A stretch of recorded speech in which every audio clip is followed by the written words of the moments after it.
This is Monica Perez, joined once again for our final installment of our series on the Tavistock Institute is Courtenay Turner, and we are going to talk about what's happening now, what you can see in the news in the world that comes straight out of Tavistock. Right, Courtenay? How are you doing?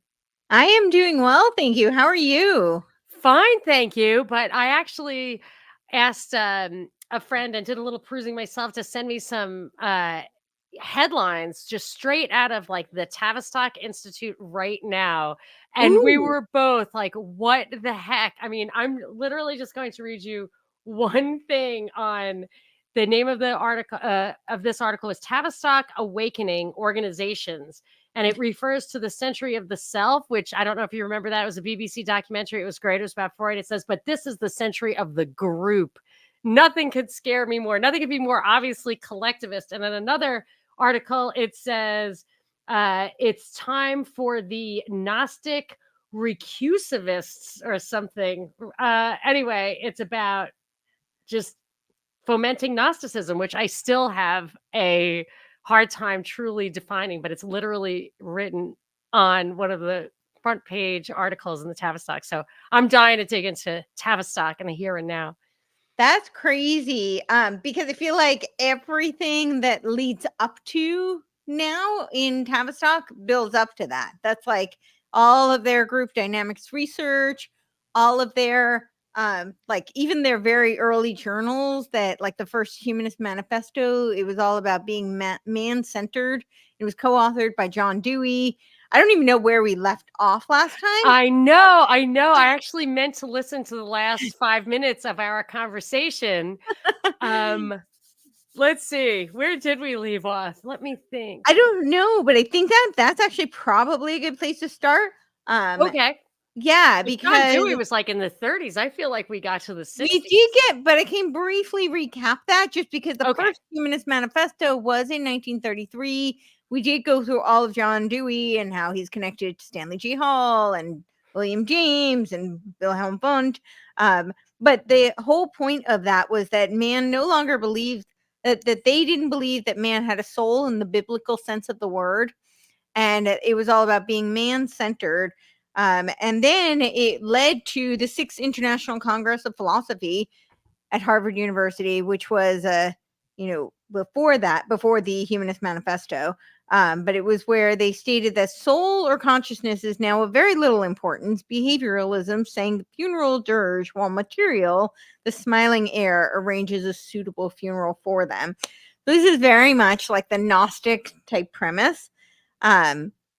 Of course, I don't know where we left off, but we did start with we did cover the Tavistock Clinic, right? The Tavistock Institute of Medical Psychology. That was that was in the origin. That was in the earlier days, right? And then John Rawling Rees, what was reset my timeline here? What was happening kind of with Tavistock in the 60s? I don't know if you had this in your list, but I know that Mick Jagger's first girlfriend, Marianne Faithfull, I think her father was at the Tavistock Institute. I think she was the one who was a masoch, as in masochism. I don't know if you know that. Yeah, she was. Yes. So I feel like and he went to London School of Economics, and I just wonder, I don't even know if he knows. Like, I'm just saying it's kind of funny that I just feel like the cultural, the counterculture was a Tavistock creation, which may make sense because like when you look at the anti-war movement and if you hear some of the hidden tapes of Nixon, it seems like Nixon is legit old school and doesn't want this stuff. Like, it's not like he's in on the CIA plot that like Gloria Steinem works for the CIA. Like that was, or the Students for Democracy or whatever work for the CIA. they were behind some of the protests. They were creating that dialectic. Yeah. But it just shows you that, like, this thing goes deep. Like, there are different levels, and I feel like maybe the answer is Tavistock and, like, the mothership and the CFR and that kind of stuff coming out of England was really driving that cultural revolution, and people like Nixon weren't even aware that it was, a level of the chessboard kinda higher than he was.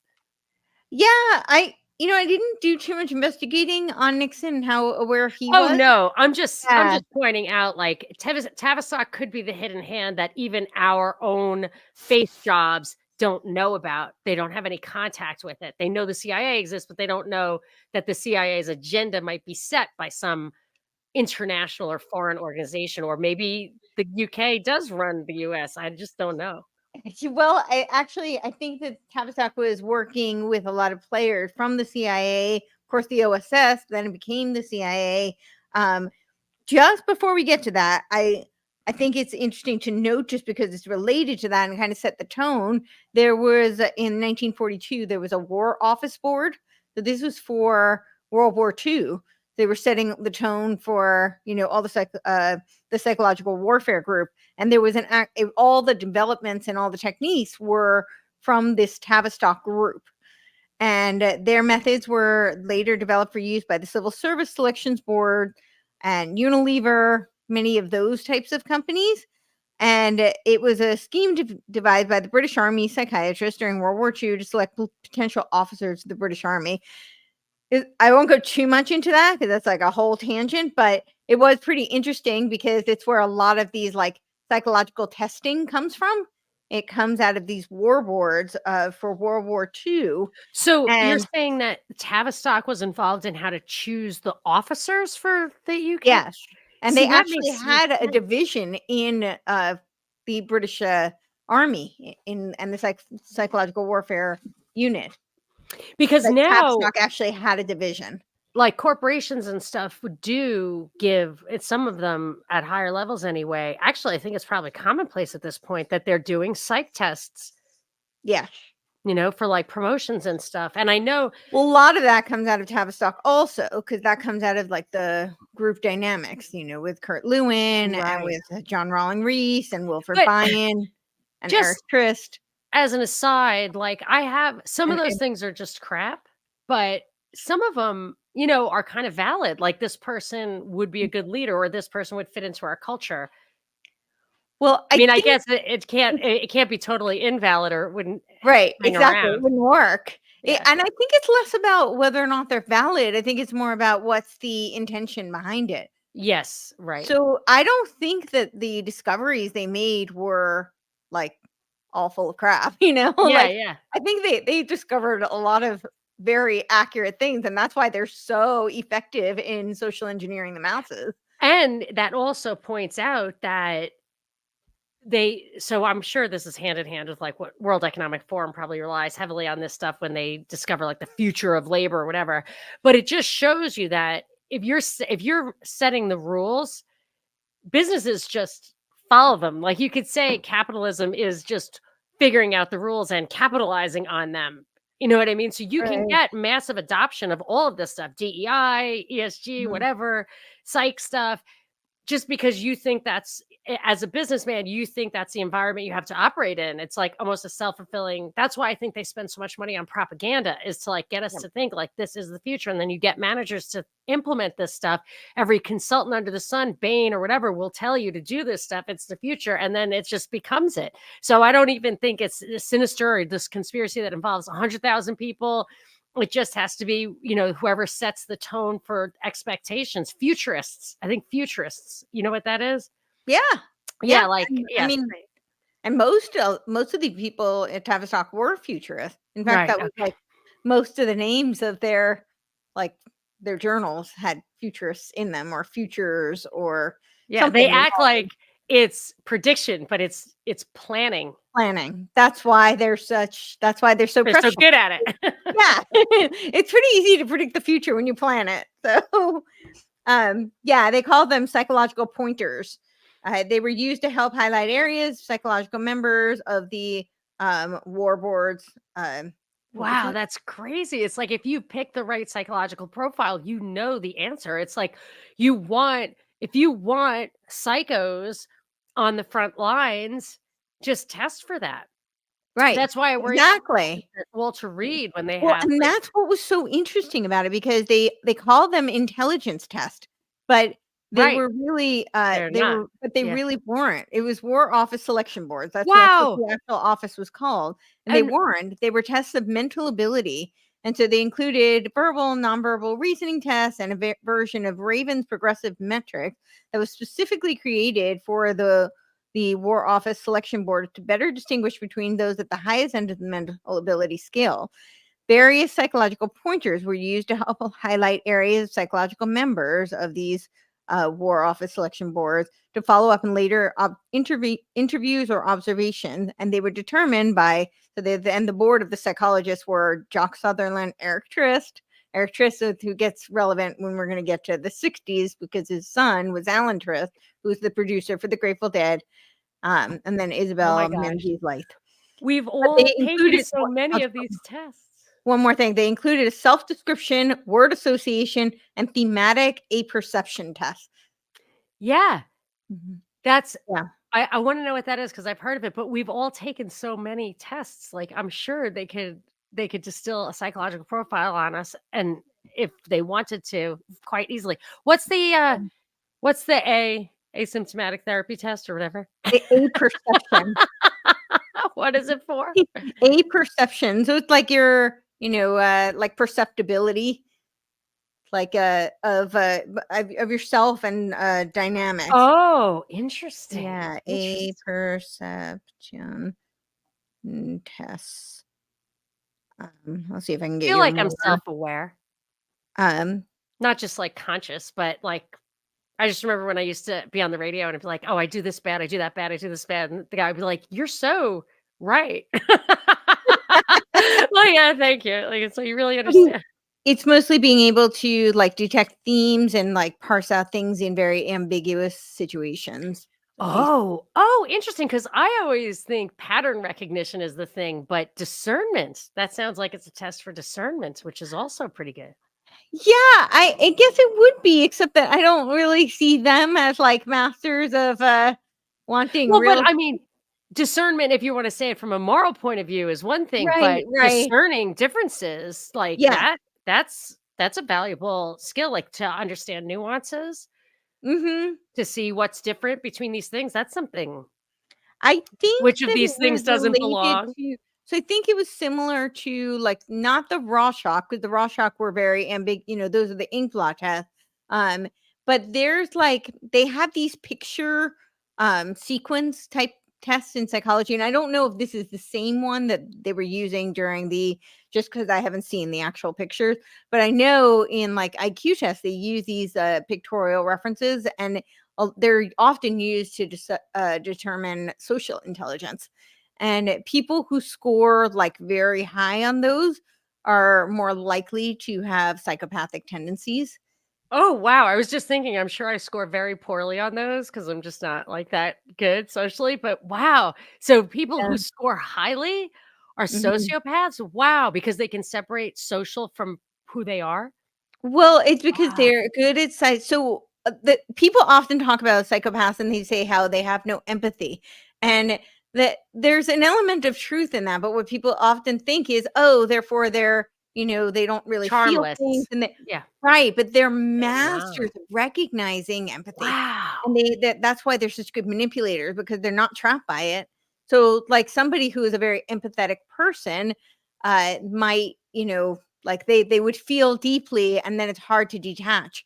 Whereas somebody who can recognize empathy would know how but doesn't get, moved by it, would know how to use that to manipulate somebody else or a situation.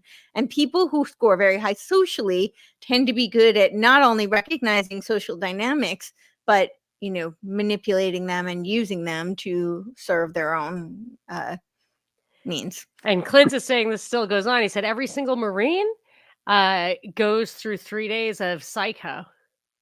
Yeah. Interesting. the Marines are tested, and that's interesting because I always thought like the Marines were the most intelligent. And I was talking to someone recently who was a Marine. He was saying that they're tested a lot on like social dynamics and perception. Yeah, which I thought was very interesting. I didn't tell him that, that it doesn't mean That's you're a psychopath, but yeah, somebody could who's but it could. but it could. It's a They are good thing. looking for the psychopaths. Well, and that's where I was going with it, because so I very firmly believe that a lot of these studies that were done, particularly these wartime research studies that were done under Tavistock, paved the way for MK Ultra. And we have some declassified documentation on MK Ultra, but a lot of it still remains covert and withheld from the masses. So we don't actually know the full extent of what they were doing in with MK Ultra research, but we do know that they did identify dark triad personality traits, and they did figure out ways to select for them, create them, and exacerbate them. And I think it's because those personality traits are really good assets. I mean that in like the literal sense of like being an asset, a federal asset, an asset to further their agenda. Because you think about like the dark triad, right? It's Machiavellianism, it's psychopathy, and narcissism. And a narcissist is really easy to push their buttons, right? Like you butter them up, you flatter them, Mhm, you appeal to their ambitions, and then mhm. it's pretty easy to utilize them and to steer them. Somebody with Machiavellian tendencies and psychopathic tendencies is also pretty easy to steer them. And also, they're great leaders. So are Yes, narcissists. They tend to be very charismatic. They're big personalities. um, I'm not saying that all assets are these traits, but right. I think But when these they are. that's what, I heard about the Clinton, Woodrow Wilson, and even Jimmy Carter is Yeah, that they were great at being doing the bidding of others because they were so egotistical, probably because they were so smart that yep, they just didn't think that they could be manipulated like that. And yeah. not that I doubt Bill Clinton really needed to be manipulated, but Yeah, I think um he actually bought into it, and he thought all of these things were wonderful. yeah, So he was down. So I don't know if he counts, but just this idea that ego I is think a they great look for example that. is Trump, honestly. And I mean, this is not to Interesting. Yeah, yeah, because and it's it's not something has to to explain it. yeah, because I mean, it's not that I'm not like I like a lot of what Trump did. I think he did some great things. I think there's some things I wish he did differently, or I think He's he's an far from actor, so I just don't know if he's a yeah. bad actor, but he's definitely just acting, and he probably thinks, well, that's what politics is. It's, Well, I Hollywood, think it's DC not is even Hollywood for that. ugly people, but I don't think he's I actually think sinister. it's also that he's led. So a lot of time people, a lot of people have questions about like, was he a nefarious actor, or was he manipulated? And I don't really think he's a nefarious. I don't know the man personally, so Yeah, I'm not speaking. I don't right. have like the goods on that, but just my opinion observing, I actually think he genuinely thinks he's doing some good. I think he loves America. That seems No, to be that's what really my mom always says. "I I don't really care do what though. you say, he loves America." And I'm like, And I think there's he loves himself though, too. right, exactly. And I think he thinks he has grand ambitions, and he thinks that, he's very important, and he's got a massive ego. And I think in some ways that really served him and served the country, quite honestly. But in other ways, I think it made him more susceptible to being misled by, the powers that shouldn't be.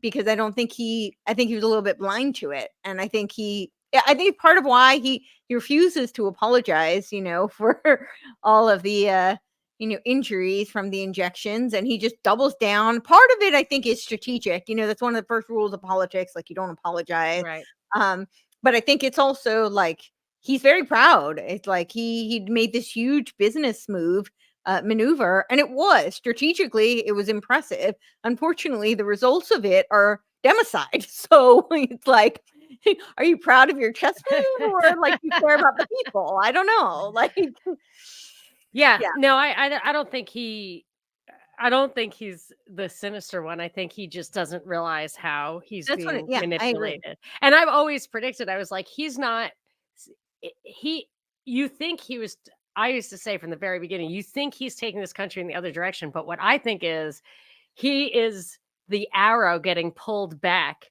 Yeah, just to be released and catapult us into this I think reactionary future, yeah, I think so too. whatever. So I still think, and I would just say, like, at the end of 4 years, I don't know what the excuse is going to be, but we're going to be worse off. We're not going to be headed in the right direction. I don't know how it's going to play out. You might not blame him, but I'm just telling you, because it was clear that it was a psyop of some kind. Nobody that that contrarian, that outside the system could ever. I mean, Ron Paul won Iowa in 2012. Like, Right. and they didn't even announce it. Like, it wasn't even part of the record until after the RNC convention. I mean, they can suppress anybody, and they don't. They promoted him, and there had to have been a reason. Anyway, that's Yeah. something I've all said before, and I'm totally wasting your time. So keep No, talking. no, no. I totally agree, and yeah, and I think that that's something that they probably were looking for when they're creating all these personality tests. I think that that is definitely so they then used it, of course, of they used all of these testing for the OSS, the commercial enterprises, fire services, police forces. So all of our, governmental agencies now use, and of course, the OSS became the CIA. So I'm sure the CIA, right? I think that's a logical conjecture that they use it as well. And then I just wanted to cover them because they called themselves the Invisible College. This group, who I had mentioned before, of course, it was like Eric Trist and Isabel Menzies Lith, John Stock Sutherland. Of course, the most famous of that is Eric Trist. And they developed the Invisible College in reference to, they were the precursors to the Royal Society, right? And from there, they formed the Tavistock Institute of Human Relations. So, of course, we went through the Wellington House, the Tavistock Medical Clinic, or the Tavistock Clinic. But then, of course, it became Tavistock Institute of Human Relations through a grant from the Rockefellers that made. I know, that's so funny. Yeah. So, all right. So we were going to go into the 60s and let me put some of these notes in some sort of order. The 60s were, yeah, I was totally debating like where to go with all of this, and I got very derailed into the 60s. So I guess Yeah, I know the feeling. reading Just mine. fall into a rabbit hole. I mean, it's just crazy when you try to do the research. It's overwhelming. It So is. give me whatever you got. We don't have to stick to any kind Well, of and it's like anything. I feel like it becomes like it's like watching a train wreck. Yeah. Yeah. I mean, You looking just at it can't today, though. you're like, "But wait, where does it go? Where does it crash?"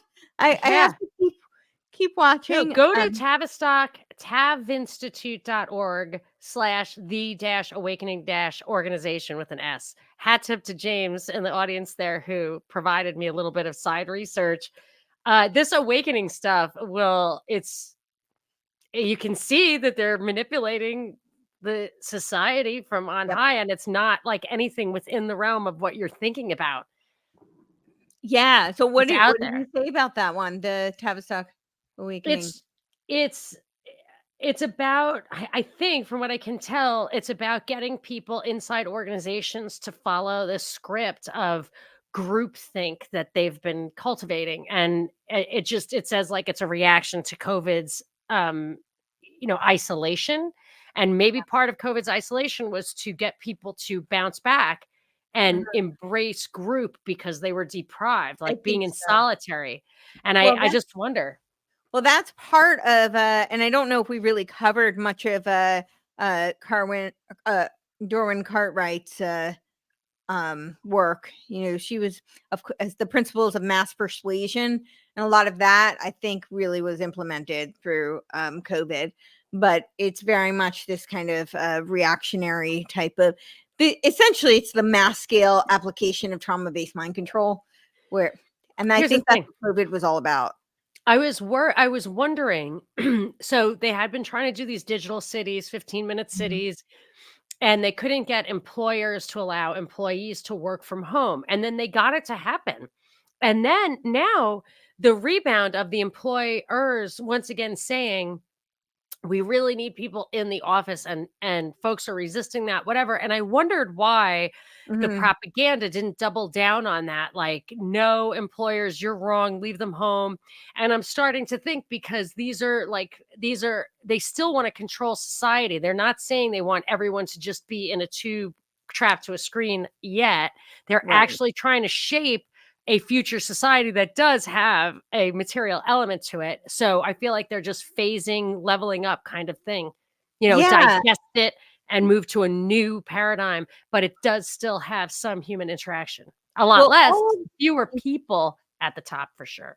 Right. Well, I think all of the trauma-based mind control, because they talk about it, and it in all of their journals, they talk about how they're taking all this research, and the focus is then to test it on, civilian society. So a lot Right. of this research is done, under wartime research and in, medical clinics, mostly wartime, but there are some medical clinics, psychological clinics. But then, Sandy Hook. what? They say that about Sandy Hook, that there was, like, studies going on about Oh, the yeah. trauma of, like, grief trauma and stuff. Exactly. So they then, but that with trauma-based mind control, what they do is it's like that torture that's unbearable, and then you release the grip a little bit, and the person feels like Yes. they're free, and Yes, they're I supposed noticed that. to breathe, and then they clamp back down again. I noticed that with myself. I was like, "You know what? I gotta stop with the negativity for a little while. I'm just so glad that I can, whatever, go out and not Yeah, have to of fight course. about wearing a mask or whatever." Like, I was just relieved, and I had to take a breather.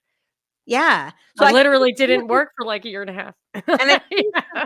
some of this, like bringing people back into the groups, bringing them back into the workforce, and creating the normalization, is so that they can then reintroduce the trauma, and they'll be that much more programmable. Uh, Yeah, 'cause you're afraid of going back there.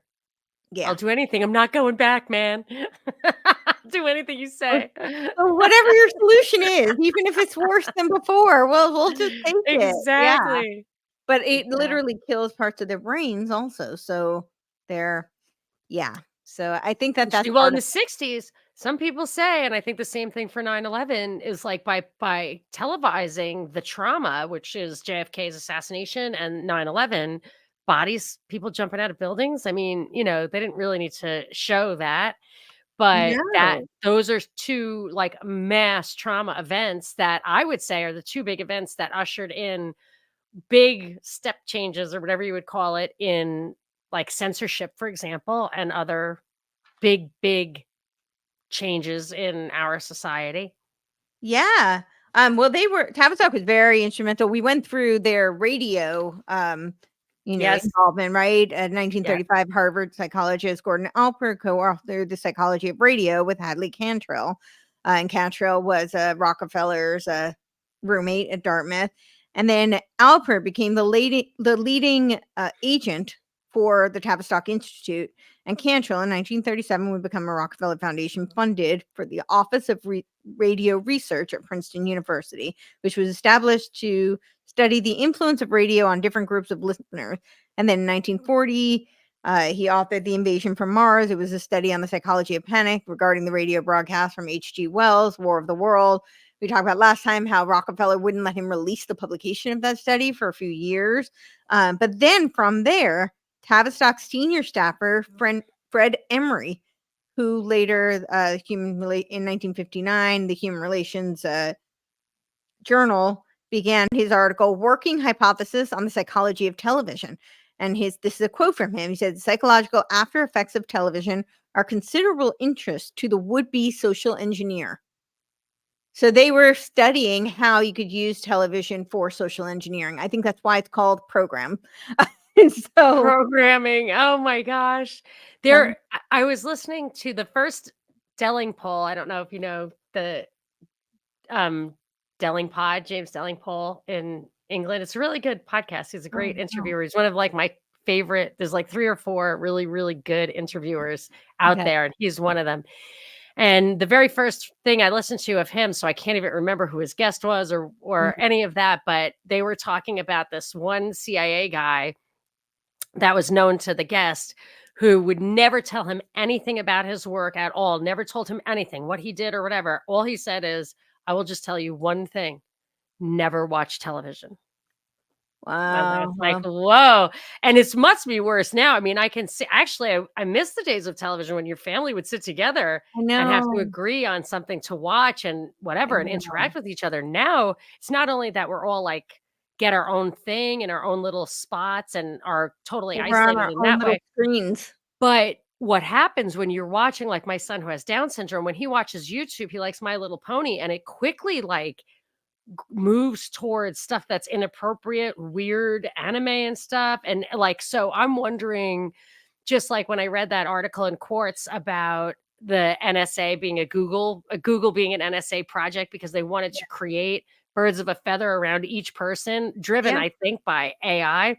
I Yeah. feel like that's just happening with what you're watching. It's, like, not even Oh, yeah. necessarily interacting on social media, but what they're feeding you in these TikTok or YouTube or whatever is can be really get dark fast, like, kind of pursue your darker natures, and nobody knows what you're doing because you're not in the same room as your parents. I try to keep the Exactly. I used to have a computer in the only just one, and it was just in an open room, like, in the living room or whatever, so you could always see. But, when the kids go to high school, that stuff goes away. Yeah. I don't know. I haven't found this connection, and I really strongly suspect it's there.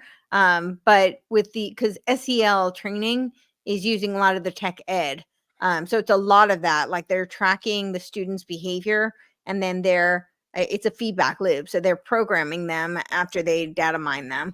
They And watch where your eyes are. There's something where they're watching where your eyes are, like with some home testing, like you can take the exam, but they're gonna watch that you're looking at the actual paper and not at there's something like that that's, like, really actually well, being used. I think what they're doing that for is there's all these videos at the World Economic Forum. They've asked the Pentagon what they think 2045 will look like, and they talk about the brain interface with technology, and a lot of it is tracking eye movements. So you won't have to write or type things out; that the Right. eye movements will Well, they're interact probably training directly. it right now. That's what I'm thinking. Yeah, Yeah, okay. yeah, that's Fuck. exactly what I'm thinking. But fun times. I have not, but what I was gonna say is that I haven't seen the connection to Tavistock on that, but I suspect it's there. But I haven't seen a direct link to the What SEL what training. what institutions, just off the top of your head, if you know any, that are in existence right now that you feel are 1 or 2 degrees separated from Tavistock? So the CFR, the Royal Institute of, Chatham House, like, is there anything that you're like, "Oh, Well, Tavistock the is RAND connected to World Economic yeah, Forum, 2 RAND, degrees." and in terms of think tanks, it would definitely Yeah. be RAND and SRI. Those are kind of like the Stanford brainchild right Institute under. Siri, Yeah, for people who don't know why Siri is called Siri, yeah, and it's exactly. invented by a futurist from the Esalen Institute, I think. Yes. So, yes, and I was gonna bring up the Esalen Institute, we'll get to that. But yeah, those would be the top 2, I would say right under, but they Rand and and Stanford RAND Research. and Stanford for Research, but I would also say UNESCO is hugely connected to Tavistock, Is that the because, UN kids thing, or it's the UN charity? UNESCO is Stands ti for something. they're really involved in education right now, but I forgot what United UNESCO. Nations Educational, It is Scientific, the and education, yeah, Cultural education, Organization. Good for you. yeah. So yeah, but they're very involved in like our education, so that particularly in the United States right now, and they're doing very sneaky things where they're trying to infiltrate private school systems and even homeschool under the umbrella of private school. Oh, Uh, yeah. There's an organization called, like, the Association of Independent Schools mhm. that puts out memos. So my kids, all 3 of my kids went to different schools. One to a public school and the other 2 went to different private schools, and one was kind of on the conservative side, one was kind of on the liberal side, and when the COVID policy came down, they were all in lockstep, and I was like, "They're getting a memo. They're getting a memo because 'cause they're coming out with it Yeah. at the same time," and then I actually saw one of the memos. I was like, You're "Oh, like, oh, there it yeah." is. It's from the school, like the independent, school. It's so I wondered about that. I was like, "Who the hell's behind that?" It sounds just like the organization of governors and mayors and all of that. It's UNESCO, and of course, one of the like founding members of UNESCO was Julian Huxley, who coined transhumanism, Yes. and of course, his brother Aldous Huxley was very instrumental. He was like one of the lead propagandists for Tavistock. Um, and of course, in the connection, right? We have Thomas Henry Huxley, who was known as Darwin's bulldog. He was a teacher to H.G. Wells, also a Fabian socialist, very involved in Tavistock. One of the actual initial authors who was invited to that meeting with 25 authors. And then he taught the Huxley brothers. So there. There you go. Yeah, there you go. But yeah, they were, and of course, UNESCO. Julian Huxley was a eugenicist as well, and some of the early, like you can look at some of the early quotes from Julian Huxley at UNESCO talking about depopulation agendas. So yeah, so that's I would say those are really Well, connected. here's one thing. I see But that the National Association of Independent Schools mhm, does, have some overlap, some articles about UNESCO, but UNESCO has something called the Associated Schools Network, which mhm. connects more than 12,000 schools in 182 countries around a common goal to build peace in the minds of children and young people. How could that possibly go wrong? Probably by, what they say, like grief counseling, although I know a lot of people have benefited from it. When Yeah. like something bad happens in school and they have all the kids, even people who didn't know the injured party or whatever, do grief counseling, it Mhm, prolongs the grief for some of like there are some studies like that. So I'm just saying when you're trying to promote mhm, gender equality and mhm. social justice, which is what they're actually claiming to, all you're doing is pointing out, like when my kids came home and were little kids and they were like, "Mom, did you know people are black and white and not peach and tan?" And I was like, because I would just let them say whatever they want to say. Oh, he's a peach boy, he's brown, Right, like I didn't never corrected them. And right. they got like programmed into labeling people on like whatever it was, Martin Luther King Day. And I was like, all right, whatever. Well, that was a huge initiative with Tavistock because it's part of creating all this group identity. And a lot of the Tavistock members and were also Frankfurt School members.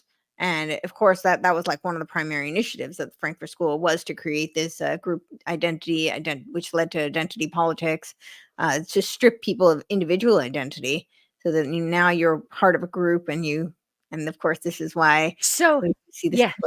What were you gonna So say? wait, this is why what? And then I have to. Oh, I was just gonna say this is why you see all this group fighting, because it's so much easier to fight Yes, groups than it you're is to fight an individual. you're Yeah. one of the only people who like notices and joins me in saying like this massive lurch to some totally European and not at all American right nationalist identity thing in Mhm. this country. Like I understand wanting a nation state instead of a Mhm. world government. And if, Mhm. Sure. to just be 7 billion anarchists, you're probably going to end up with a world government. I get that.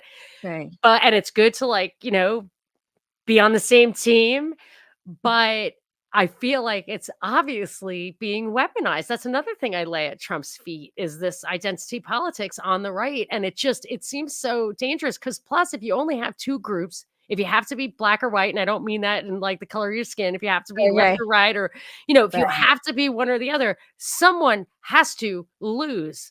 And I Yeah. just do not think that the nascent right movement is going to win. They just don't have the institutions, Well, they don't have the they weapons, and they don't really have the ideology. and I would say they don't know how to play the game. I mean, they don't understand that the opposition is so good at playing the game, and They're being really played.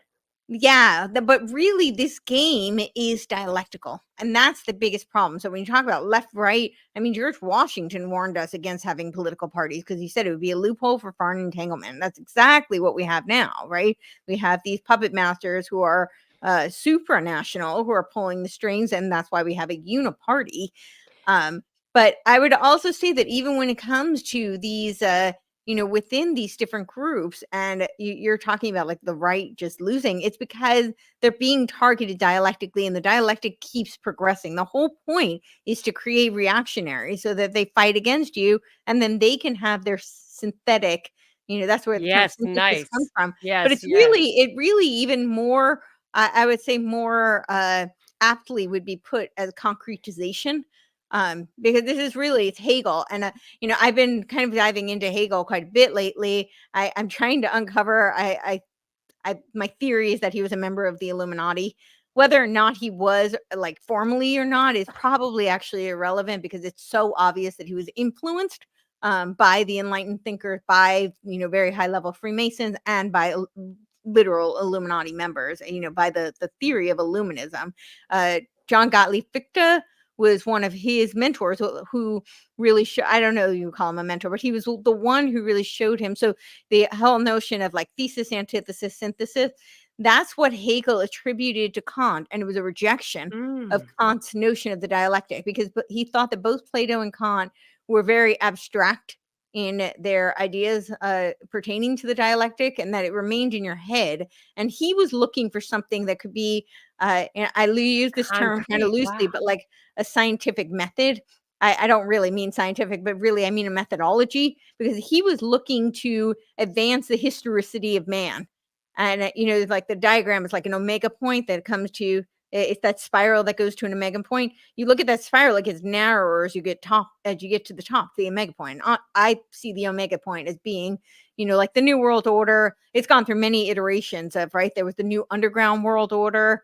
There was, of course, the now we have for the UN 100 is talking about the age of global enlightenment. Of course, we have the Great Reset. It's got many names, and Woodrow Wilson was the first president to use the words New World Order. That he was the first one to United States president to say that. You said concretization. What did you Right. mean by So that? the way what the words Hegel actually used, because he was trying to create this, as a methodology of being able to advance the historicity of man towards this omega point. He said it was the abstract, negative, concrete. So that was his progression of the dialectic. And the negative translates to sublation, but in German the word is Aufheben. And Aufheben is an interesting word, because it's really, in English, it kind of translates to a very oxymoronic word, because it means to cancel or tear down while simultaneously preserving and lifting up. And this is, of course, where we get the term Aufheben die Kultur, which the Frankfurt School codified. Yeah, sorry. What do you want to say? Yeah. No, keep going, and I have to Okay. respond to something said there. Yeah, so this Aufheben die Kultur, which came out of the Frankfurt School, and of course, this really it like spearheaded with Antonio Gramsci. Didn't Antonio Gramsci has this quote where he talks about how socialism is exactly, I'm going to butcher the quote. I can probably find it, but essentially he's saying it's essentially the religion necessary to overthrow Christianity. And they of course wanted to overthrow Christianity. All of these people did, because they saw it as standing in the way, because the whole, if we it doesn't necessarily have to be the Illuminism or Enlightenment notion, but it is this idea of order out of chaos. I think it way precedes that, but of course, a lot of people know that term, so it's familiar for people to think of it that way. And of course, Christianity provides order, so I think it's really that they were trying to overthrow. But the Aufheben der Kultur, I was saying, that comes from Gramsci, right? It was that meeting I think it was the Comintern. It was 1922. Lenin called a meeting between Antonio Gramsci, Georgy Lukács, and Willy Munzenberg, because he was very frustrated, because Marx said that the revolution would spread throughout the West. And after the Bolshevik Revolution, it did not spread throughout the West. And it was Antonio Gramsci. And this can be found for those people question me on this all the time. They're like, I've never heard of this. Where can you find that? And it's in Antonio Gramsci's grandson's memoirs. He talks about this meeting that his grandfather had. And he said that the problem was that they were looking at it as an economic revolution, and that it could not be perceived that way. This had to be a cultural infiltration. And this is, just to bring it full circle, part of why Tavistock is so instrumental, because it was, of course, John Rawlings Rees, who talked about, and I'll just read his quote. I know I talked about it last time, but I just think it's so It's really bears repeating. He said it was in June 8, 1940, at the annual meeting of the National Council for Mental Hygiene in the UK. And just for people to know, and this is just my commentary, but anything with the word hygiene in it, I think you could just substitute eugenics. Is Yes, basically what they were definitely. doing. Um, so in his speech, and it was called Strategic Planning for Mental Health. And I just think for people to understand, this is kind of the foundation for Tavistock. He was the one who came up with the Tavistock method. That's literally what they called it. And he said, we can therefore justifiably stress our particular point of view with regard to the proper development of the human psyche, even though our knowledge may be incomplete. We must aim to make it permeate every educational activity in our national life. We have a useful attack upon a number of professions. Two of the easiest of them are naturally the teaching profession and the church. The two most difficult, although they're doing a really good job of infiltrating them now, are law and medicine. If we are to infiltrate the professional and social activities of other people, I think we must imitate the totalitarians and organize some kind of fifth column activity. If better ideas on mental health are to progress and spread, as we, the salesmen, must lose our identity, let us all very secretly be fifth columnists. I know I read that last time, but I just think it's so important for people to understand that is their agenda. And that is part of why, Oh, until the lawsuit with the transgender clinic 3 years ago, almost nobody had heard of Tavistock, and that's the reason.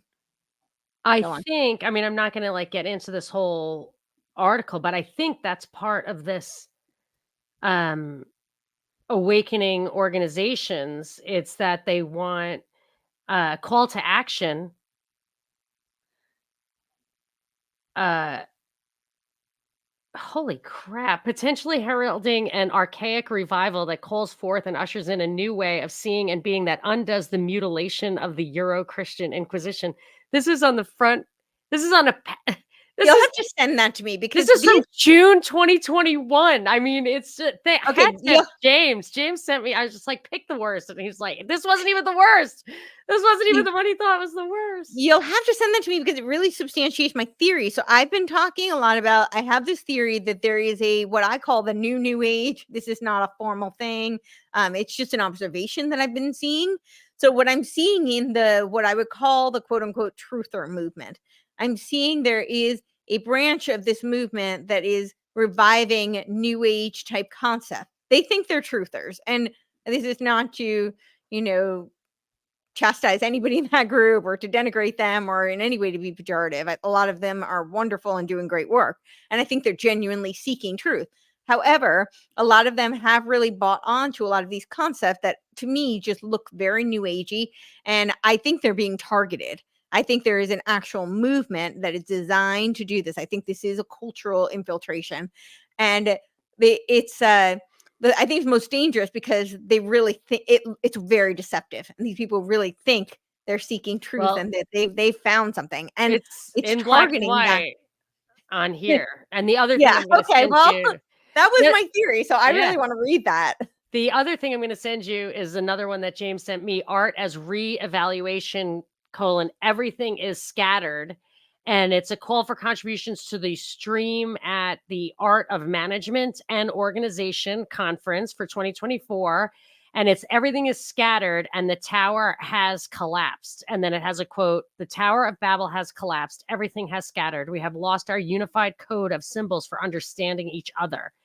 So they're trying to rebuild. So they've destroyed and now Yeah, they're rebuild. calling people to bring art, which is Of right up course. your alley, to foster the new world. I mean, the nice work, James. Yeah, good work, James. He said Yeah, the I entire website is that bad. He said oh, that just you could go through anyway, whatever. Some well of that stuff was more obvious though, gender, kid stuff, whatever. yeah, well, they had the transgender clinic, and of course, there were Yeah. all those lawsuits, and that was what woke people up to Tavistock. I mean, I think most Yeah. people, I would say like 90% of people had never heard of Tavistock before that. Oh, I agree. So, yeah, so in a way, that was great that that happened because at least it kind of blew the lid off it. But definitely send me the website because I'm I gonna, just oh, sorry, I yeah. texted it to you.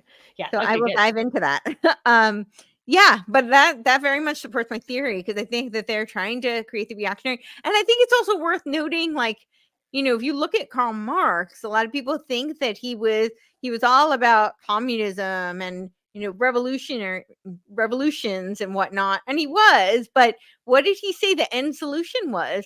It was like the ultimate liberation, right? It was like that there would be a dissolution of the state completely, that there would be no states. And this harkens back to your point that you were talking about with nation states, right? That yeah, it's because they play these dialectical games because they want the extreme of something so that you have the reaction so they can tear it down. And then, of course, what's their solution going to be? It's going to be an internationalist, supranational type of Right, because worldwide governance. they were encouraging the consolidation of production at the Right. top. They weren't encouraging, they're like, yes, man is alienated from the fruits of his labor or whatever, but they weren't saying like, let's grow chickens. That he Yeah. was saying, let's own the factory together, which of course is not possible. No.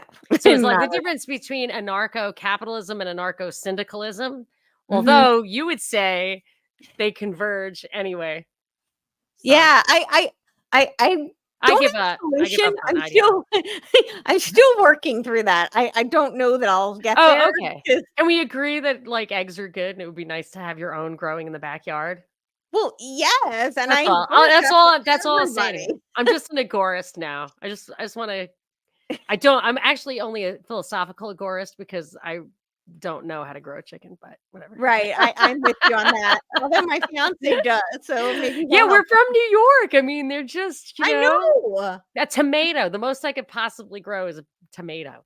Well, I will just and of course diving into this research doesn't help because then I become hyper aware of it, but I'm like so hyper aware of how I've been such a I don't want to say victim, but how programmed I've been, how vulnerable I was to so much of this conditioning and programming. And I never Mm, would have thought of myself that way. But I mm. mean, I bought into some, and I think in part because of where I grew up, because of my family, they bought into a lot of these lies and a lot of this propaganda and passed it on to me. And even when I thought that I was, I mean, we're none of us are impervious, but even when I thought I rejected a lot of these premises, my actions and my lifestyle would indicate otherwise. I was the opposite. My father from, like, the day I earliest memories was like, "Oh, they're behind everything." Like, every TV commercial, everything, he didn't know Yeah. who it was exactly, but he knew from the beginning that there was a big I have a book, Backdoor to War, from the '50s, and he was in the Navy in Mhm. World War II, and he Mhm. came home, and within 10 years of coming home, he knew that, like, FDR was in on it, and, I Wow. mean, he knew that there was the Cultural Revolution was a total setup, and he was pretty Oh, amazing. He used to contribute to Ron Paul, like, in the '70s. We lived in New York, and we were absolutely broke, but Ron Paul, a congressman from Texas, my father had sent him 25 bucks every election cycle, and, wow. so I had the opposite. So when I was on the radio, on a conservative radio in Atlanta, and people would call, like, big snaps on the Bill of Rights, and I was like, "Wow, really? Oh, wow. I didn't think anybody, because I'm from New York, it's like I didn't think anybody even cared anymore." But anyway, so that's what Ron Paul tapped into, which is another reason I'm a little mad at Trump, because he hijacked that ideology that was, like, buried deep in a lot of our minds, and he just, Sure. gutted it of content and allowed just the form of, like, anger and frustration to be the thing. So it's form without content, in my opinion, on that. Not to go back down that road. I know people are fatigued by that.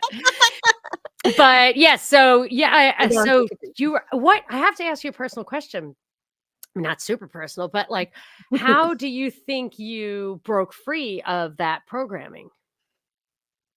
um, I mean, I keep saying I was really late to the party. I mean, I really woke up in 2020, and a lot of it actually was, I mean, it was a combination of things, but actually Tavistock was a huge part of my awakening. So Wow. yeah, I had someone reached out to me, a friend of mine reached out in the middle of the night, late 2020, and was like, "Have you ever heard of Dr. John Coleman?" And And had I you? said, "No." And Wow. I mean, I always make the joke, like, it took me forever to find the train station, then I found the high-speed rail, and I'm scrambling trying to catch up. Um, but a Right. lot of people planted seeds pretty early, like, I would definitely say, even in my early 20s, when I was living in New York and I was an actress, I mean, I was immersed in all that. I was never on the left. I I'm mean, I was very always sus of actresses, Courtney. what? I'm very You're very sus sus, yeah. Yeah, of because you course. can act. Well, that's true, right? Well, you're Yeah, super I know, smart, I like, could be. you're also a genius, so that is probably another suspicious factor, but I can keep asking you questions and you keep answering them because you actually know, and that usually to me is somebody who has done the research from a place of actual seeking knowledge and truth because you know the natural paths to go down, Yeah. you're not trying to guide us. But I mean more like Well, what so I allowed you to actually open your do. mind to it? So a lot of people were planting seeds, like I was saying. So it was my early 20s, and I really the cognitive dissonance was so high. And largely because I think I've shared this with you before, but I'll share it again for the audience, is that, my father really didn't talk to me in my early childhood. It was, because I was sick. I think he just had a lot of his own barriers and own issues. And really the only connections we had, I really realized this in 2020, were intellectual. So from a very young age, he would like run upstairs and throw books on my bed. And when I say books, I mean I was like 8 years old, and he gave me The Fountainhead. He gave me Yes. Thomas Sowell, and Yes. he it's not like he asked me to discuss them with him, but he would mention passing, he would say something in conversation. He's like, "Well, didn't you read that book? You should know that." And I was like, "Okay, Dad." I mean, I Good was eight for years him. old, I wanna know more about him at some point too. Yeah, we'll have to, yeah. We'll But have to have he a was personal show. I'm gonna interview Courtney the woman. Courtney, the personal, yeah. Will be my first, like, talk show. Yeah, we can totally do it if you think it would be interesting. But yeah, Yeah. so he was a hardcore neocon, and I didn't know that at the time. But Your so when father people was a hardcore my neocon? father was a hardcore neocon. I always thought he was a conservative, but he really wasn't. He was a neocon. Right. Now, my And father warned me against neocons because they were warmongers. Like, he was yeah, my against the father Iraq was the War. opposite. I was My like, "You're parents against the always Iraq War, but Hitler." And he was like, "What?" And I was like, "But Hitler." And he's like, "Well, can't we like, you're skipping a few steps." I was like, "Okay." Yeah, so my parents were the complete opposite. I mean, even to this day, my mom will say things like, "Oh, well, war could be good. The stock market might rally." Ah! Like, they're so Oh my programmed. gosh. Oh, Yeah, that's my mom's mm. coming around. We've worked on her. She's come a long way, and I have tremendous compassion because I look at where I was 3 years ago. So I get, the programming is really deep. But so for me, I'll try to make this fast. But like essentially, people planted a lot of these seeds, and I really couldn't see it because I thought that it would mean, because my father would tell me like, don't listen to those crazy conspiracy theorists, and I thought that I would lose my relationship with my father because it was really the one connection we had. So I really couldn't look at it.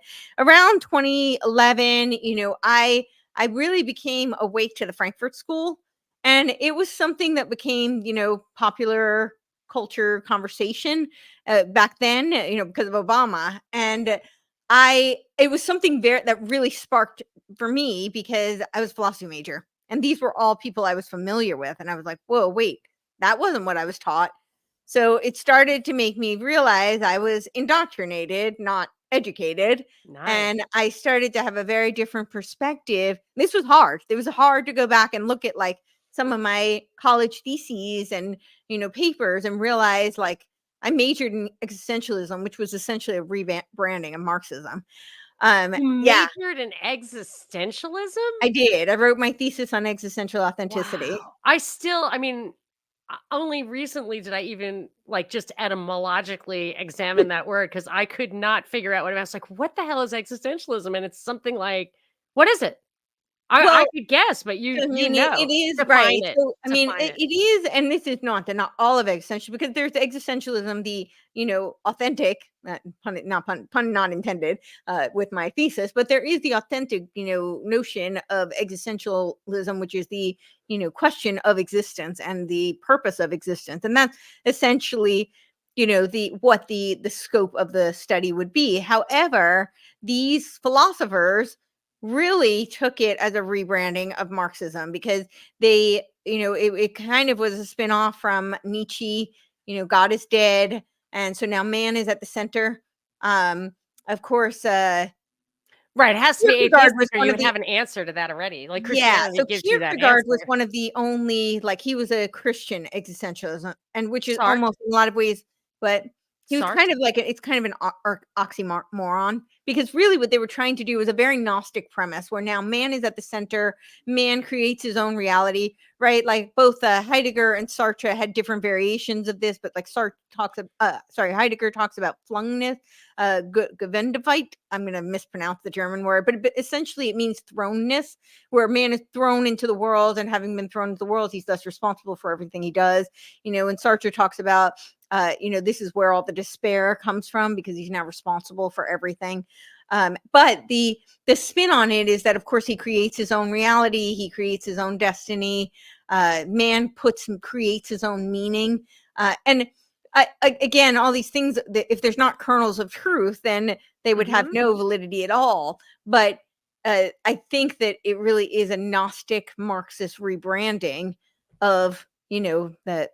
Yeah, it's a Gnostic I mean, the rebrand. question itself is But the negate. question itself is, it's the bane of every human existence. I mean, Yeah.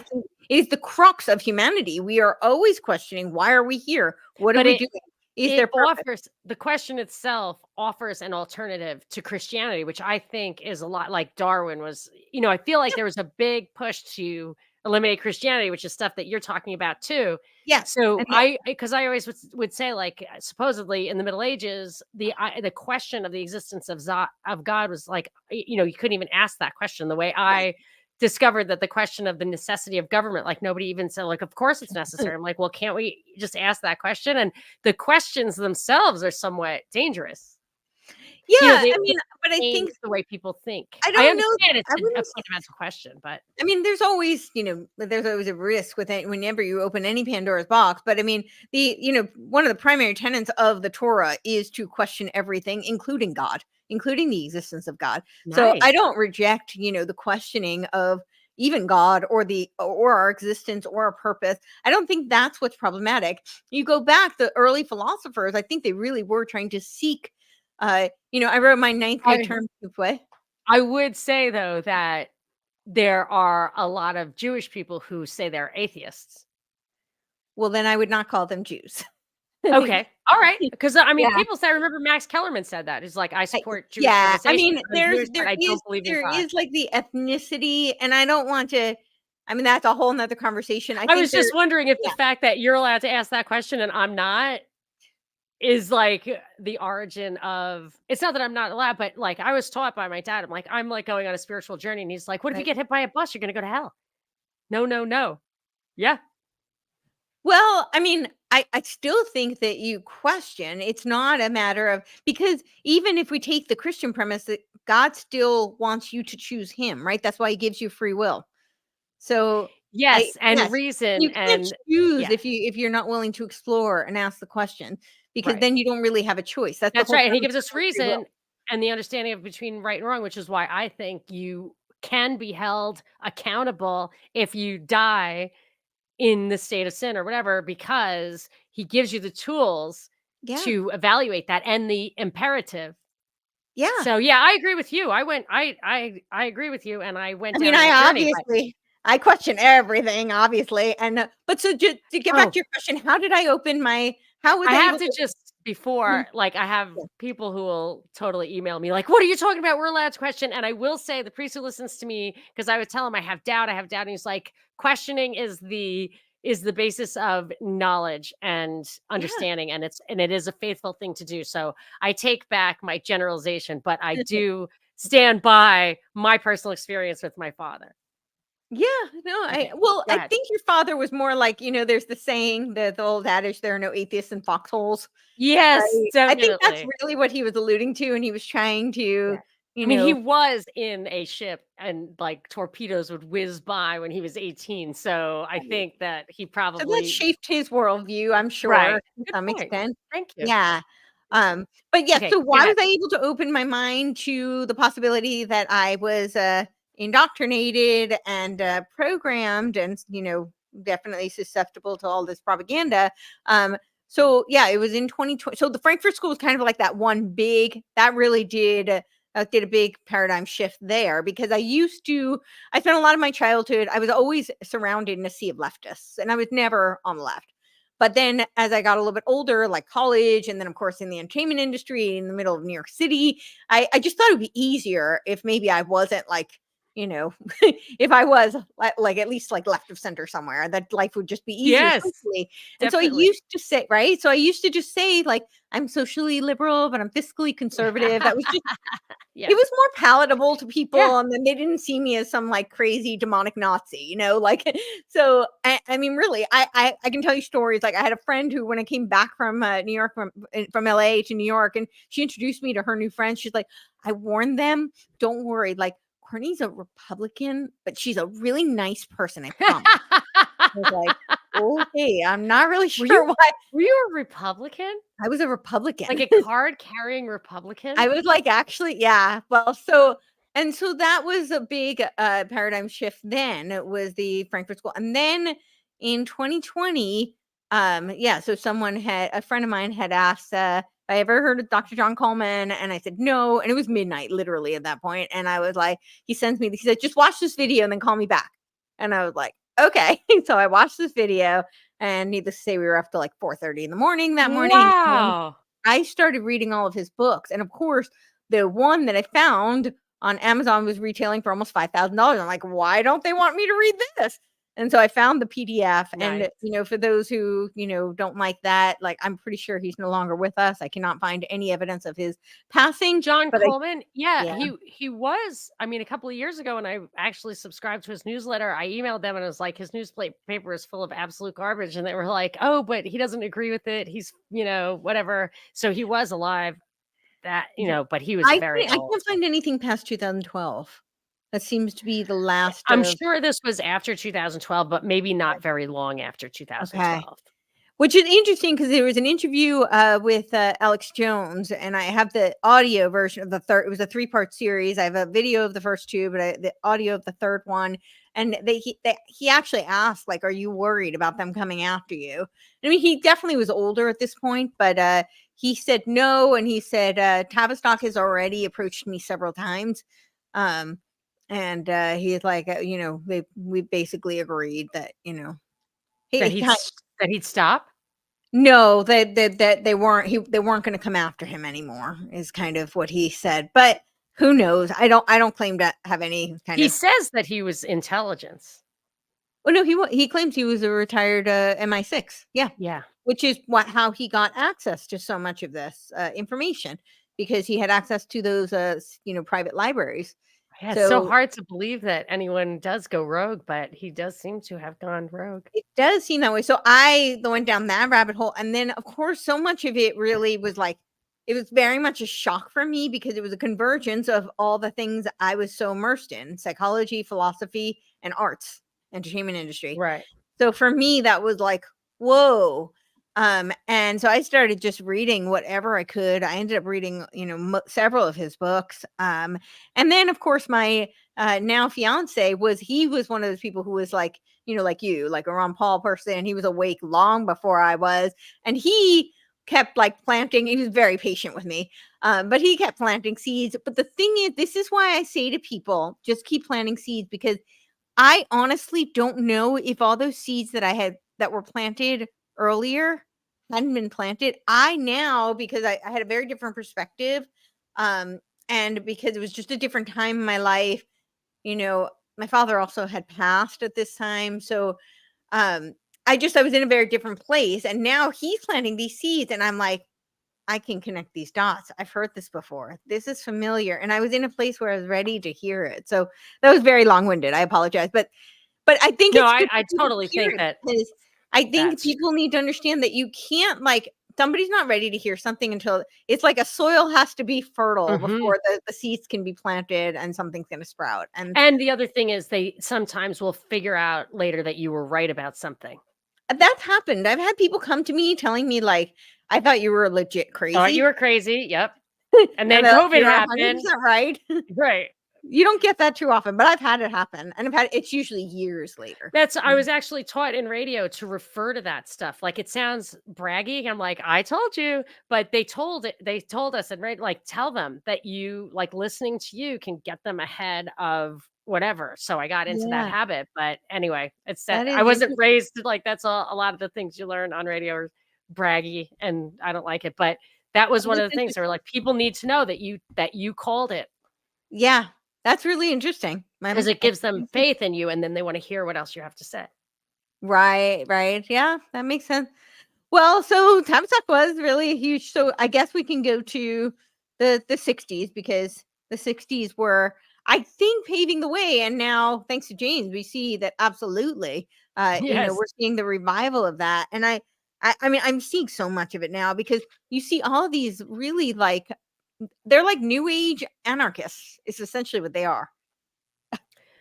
I'm seeing a lot of that in the truther movement. It's a very weird combination, In but the I don't truther think movement. I call it the truther movement. So there's Like the I'm nine not eleven truth or like the no, like so that would be like the OG. conspiracy So that world? would be like the OG, I think, truther. Right. Probably JFK would be the OG truther Yeah. movement. Right, right, But right. there's been several. So every time we have one of these mass scale traumas, this Mhm. and I do think this is a Tavistock technique. And through my research that I've done, they talk about this. They talk about, okay, now we want to take this research that we've done and see how it impacts the masses. We saw that Tavistock even did with the it was like World War II, the bombing of civilians, and it was just to test and see how people reacted to the trauma. Oh my Yeah, god. just to see, What is like, wrong? That's why people think, like, false flags, oh, they would never. They would. They oh, they do. would, and They they have, do. and they Yes. do, and they Shit. absolutely do. So I think, yeah, so there's these several different kind of categories on the like groups on the right because they keep splintering the right. And it's so I always talk about how the power that be they align ideologically with the left. However, they target the left dialectically too, but a lot of times their target audience is the right because they want to splinter the groups.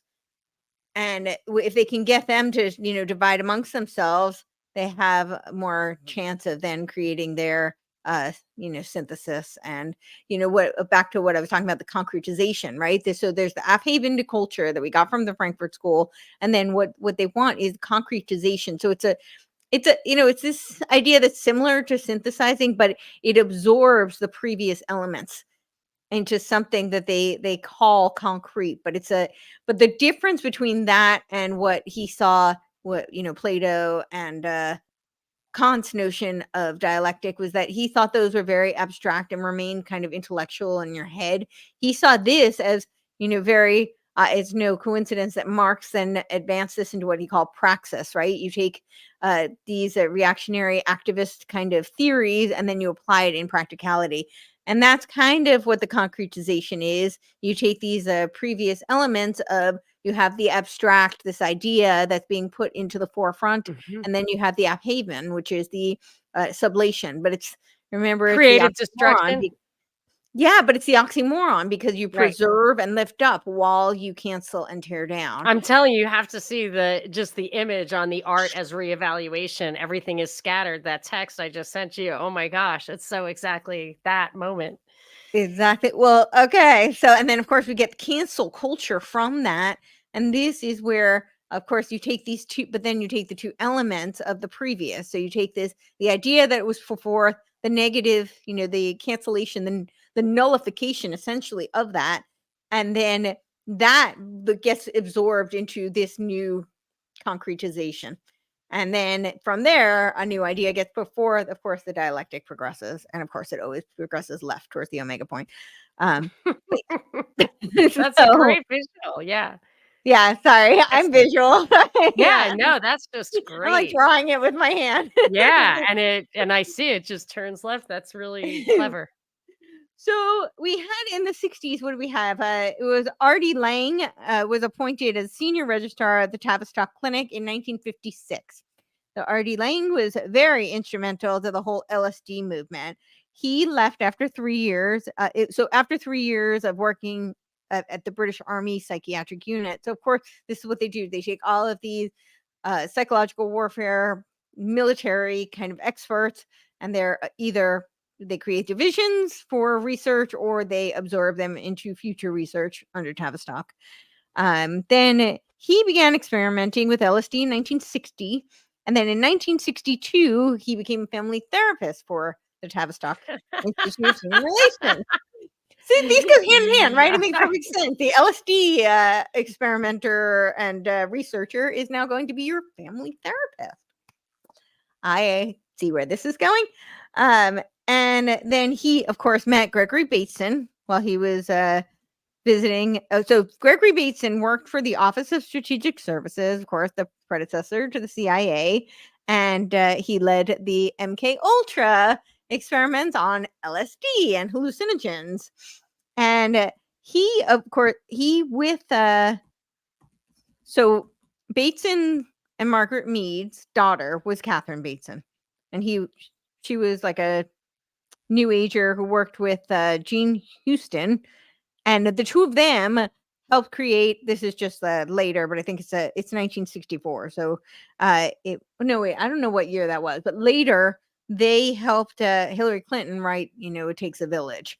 So that's a little tangent side note, but I thought that was interesting.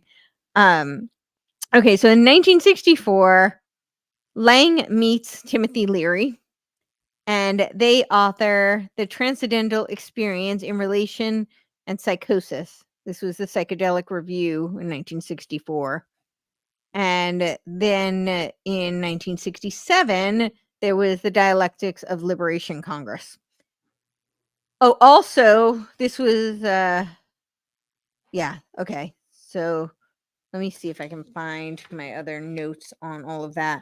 So we'll take a tangent in a minute and talk about um, Huxley, because Huxley was very instrumental in the whole drug and psychedelic revolution and counterculture movement.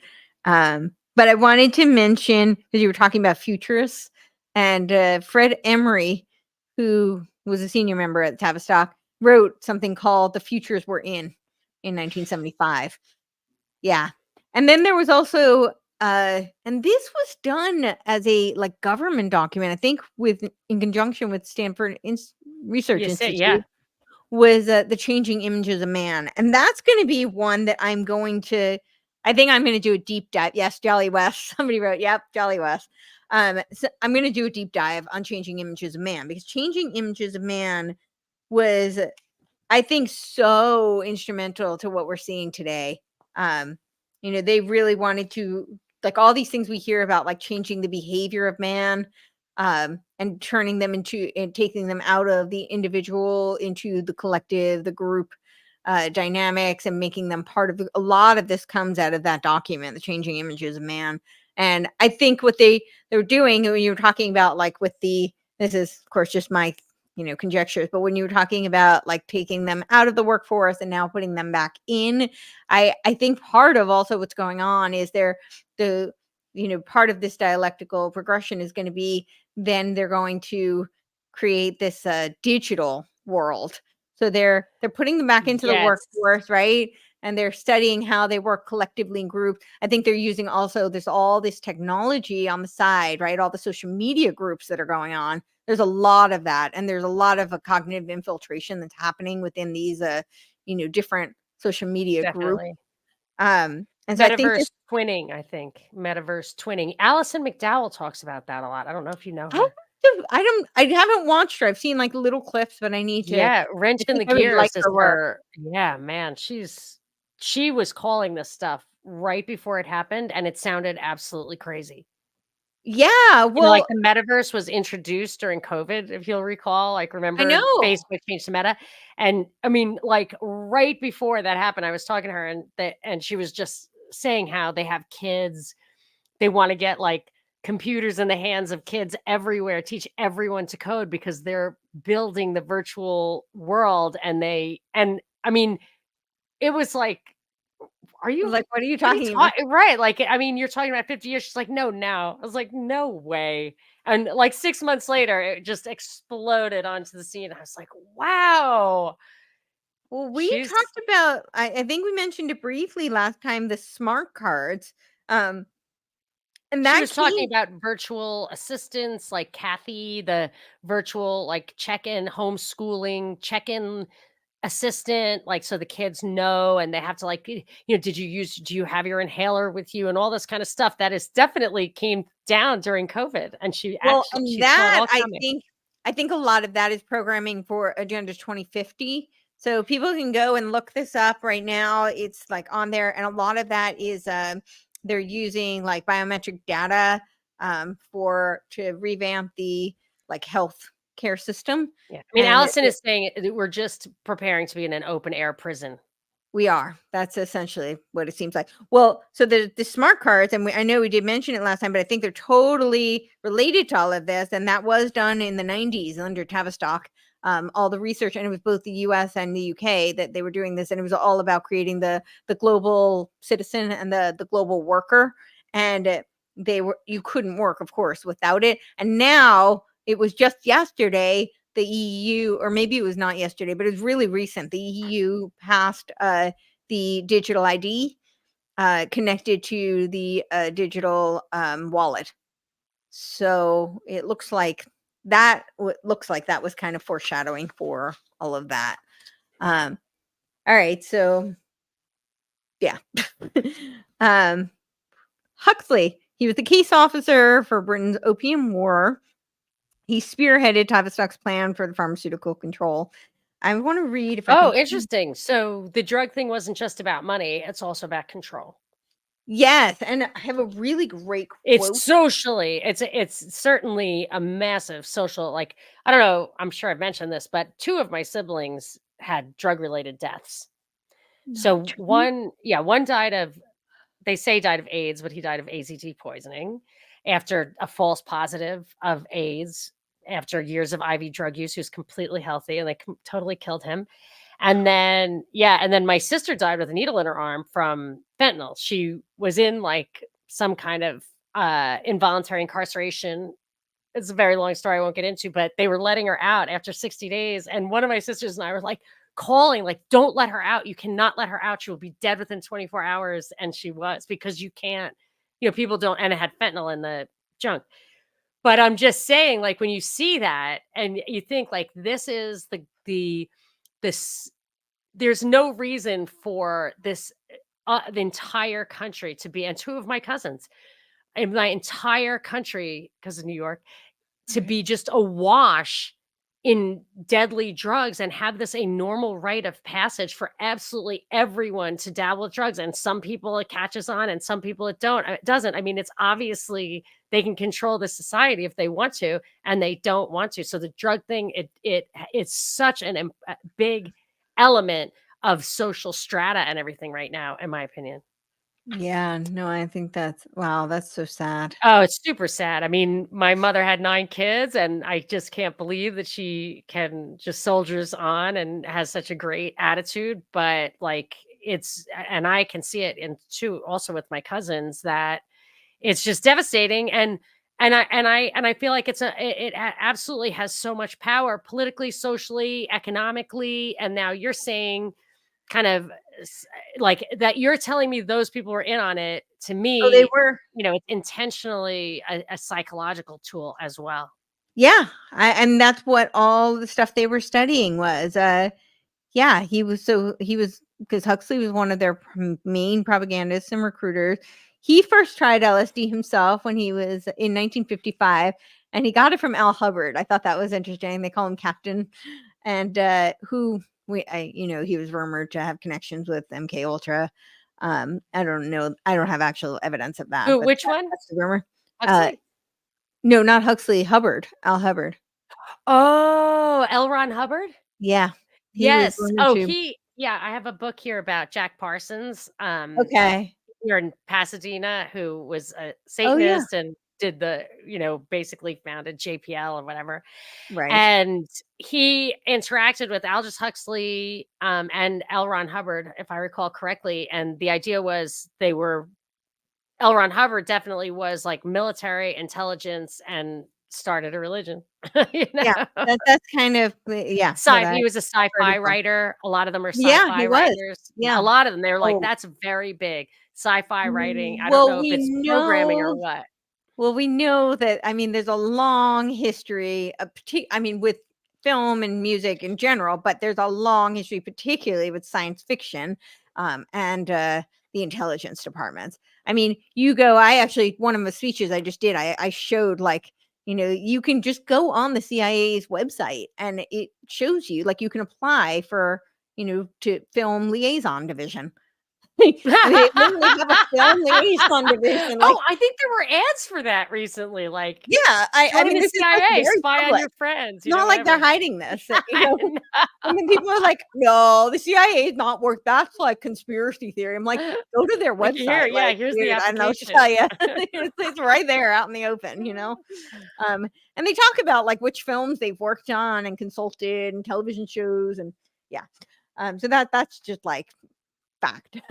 but but yeah, so there was, like, a handwritten letter between Aldous Huxley and Timothy Leary. And they mentioned, as someone talked about, Jolly West, and this who was a CIA operative, MK Ultra And a operative. very good friend of Charlton Heston's. I was very disappointed in reading that. Charlton Heston, very, very good friends. Yeah, he was. And yeah, I I know kinda that's like Chuck. Here, I'll well, show yeah, you how much I like Chuck. that's like when I found out about Do you see that picture of Chuck back oh, there? oh, That's yeah, Chuck. you're a fan. Huge fan. That's like, when I found out about Rudyard Kipling, I was very upset. Aw, I'm I sorry. know, "If" is still my favorite poem, Yeah, but I mean, it's Huck gotta be good. what? Yeah, That's right. exactly, it If has it's to not be good good, to it's be not gonna work. effective, It's gotta exactly, be and I good. still think it was a really good message, but so Huxley notes in this letter, he says, "You're right about the hopelessness of scientific approach. These idiots wanna be Pavlovians, not Lorenzian ethnologists." Um, so yeah. That's Boy, it's so well, much more efficient to be a Lorenzian ethnologist, isn't it? Right? I mean, especially if you're a eugenicist, yeah. yeah, I mean, Pavlov is individual, right? Basically. Mhm. Yeah. So Timothy Leary consulted the British philosopher who wrote the psychedelic manifesto, The Doors of Perception. And this is what And the the Doors were Doors named after that. I mean, exactly. hello, another I my favorite group. I know, me too. First album I ever Well, bought. so he urged Leary to form this secret order. Um, I've heard it referred to as, like, the LSD Illuminati. I don't know what it actually was, but he did, like, encourage him to form this group, to essentially to brainwash people, but for the betterment of man. They always believe that it's for the betterment of man. And he said, and this is his quote, he says to him, "That's how everything of culture and beauty and philosophic freedom has been passed on. Initiate artists, writers, poets, jazz musicians, elegant courtesans, and they'll educate the intelligent rich." Yeah. Wow. I So know. Marilyn was MK Ultra. No, but she wasn't. Oh, I think actually, he they say was. she was smart. Yeah, but I mean, I'm I not sure heard she that was. she was smart too, and I Yeah, can see that, actually. I have a book somewhere up here, Mary's Mosaic, I think it's called, and it was about Mary Meyer, who was one of JFK's last mistresses, who was killed the day the Warren Commission report came out. And she was married to Cord Meyer, who was the head of Operation Mockingbird in the CIA. And Mhm. he actually had aspirations briefly of being the president of the world government, Cord Meyer. And Mary used to turn JFK onto hallucinogenics, which changed his mind about, opened his eyes to some geopolitical stuff or Yeah. whatever. So I for you, I think you should. It was a easy to read book, good book. I highly recommend I'll look Mary that up. I'll Mosaic. write that one down. Yeah, it's so I mean, I've gotten a lot of flack on this for this. I've done several shows talking about my theories on I feel like there's a resurgence of psychedelics. Oh, definitely, mushrooms are going to be legal in no time. Don't. Oh, yeah, well, and they're doing Oh, synthetic. I definitely. mean, yeah. It's the And synthetics, not great, but anyway. And yeah, it's also a little, I don't like the drug war, but I'm just saying when they commercialize it, yeah. they should my father always said, just decriminalize it. You don't have to do anything. Just don't it should not be a crime. Just Oh, back yeah. your egg. Well, Regulating, taxing is exactly how you get it to be artificial, oh, yeah. high charged, promoted. Bad, bad, bad. Well, I mean, I'm very recusant. So, like, I have major issues with all, like, rules, authority. I Oh, agree. yeah, okay. I Yeah, thought you were I wasn't sure if you were saying you have a big problem with drugs or a big problem with not drugs. You don't seem like a druggie to me. I I've don't done my fair personally share, but like them. I'm surprised if you've done any. I'm kind of a I so really funny story, but, like, I this was years and years ago, but I was on a it was a first date with this guy who was like a he was I think a psychiatrist or a neuropsychiatrist, something like that. And the music in the club was like very like, like EDM type of, very Pulsating, yeah, trancy, yeah. and I was like, "Oh, I don't like this. It makes me feel like I'm tripping. It makes me feel like I'm on Yeah, drugs or." yeah. And he was like, "Oh, well, you have control issues." And I said, "Did you need to go to like 15 years of school to figure that one out?" Like, I'm like, "Yeah, I Right. like to be in control of my faculties, Yes, yeah, yes. it doesn't make me feel good to be, like, But see, unaware of now he what's sounds like a reality." predator to me. He sounds like a predator? Yeah. Yeah, well, that date was He very was short, and shaming so you for wanting to have control. yeah, That totally. sounds like somebody who might be down with a roofie here and there. Eh, maybe. It was Just a very wondering. short date, and we did not see each other again. Good for you. But I I actually hope you said that to him, remember the I'm whole like, thing.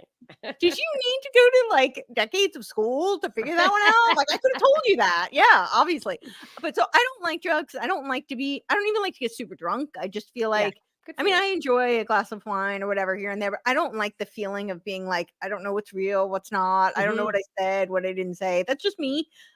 This is not a That's great. judgment on other people, but personally, I don't like it. But what I do see is, and everybody's different, everybody's chemistry is different, everybody's makeup is different. But what I do see is there's a huge movement, and especially with the hallucinogens, I think it's because they want you to have a blurred perception of reality, Mhm. and they want to bring you towards the pantheistic notion of all is one, Mhm. to take you out of the dualistic, which is much more conducive to a biblical type of framework. Um, Mhm. and it's and again, this is not a judgment on people's worldviews. This is just I think it's much easier Interesting. to get to a one world religion, a one world government, a one world governing body. All the things that they're vying for. If you expand people's perceptions, and obviously it's not going to work for everyone, but there's so many stories of people like I've heard these. There's one I have to go back and look up his name, but he's a Canadian entrepreneur, and he was a very kind of conservative, entrepreneurial, like, quote unquote capitalistic type of uh individual. And he did a bunch of hallucinogenics, and he talks about how it opened his mind, and now he understands why we need to be like global citizens, and he's much more open to these types of ideas. And I think that's exactly what they're looking for. And I think it is kind of a gateway. And Huxley talks about this. So he says there will be in the next generation or so a pharmacological method of making people love their servitude and producing dictatorship without tears, so to speak, producing a kind of painless concentration camp for entire society so that Prozac. people will, so that people Prozac. will, what? Prozac. Yeah. Oh, yeah. It's great. Prozac Nation. Prozac Totally. works. Prozac, and even I think Ted Kaczynski talks about it. You just you need it to reconcile yourself with this artificial environment. Totally. So that people will, in fact, have their liberties taken away from them, but rather they will enjoy it somehow, right? Because they will be distracted from any desire to rebel by propaganda or brainwashing enhanced by pharmacological methods. Oh And my this seems gosh. to be the final revolution. And this was a Huxley quote, and he said it at the Tavistock group in California Medical School in 1961. Wow. I think that's on tape, right? I think it is actually. I I haven't think seen it, I've only read it.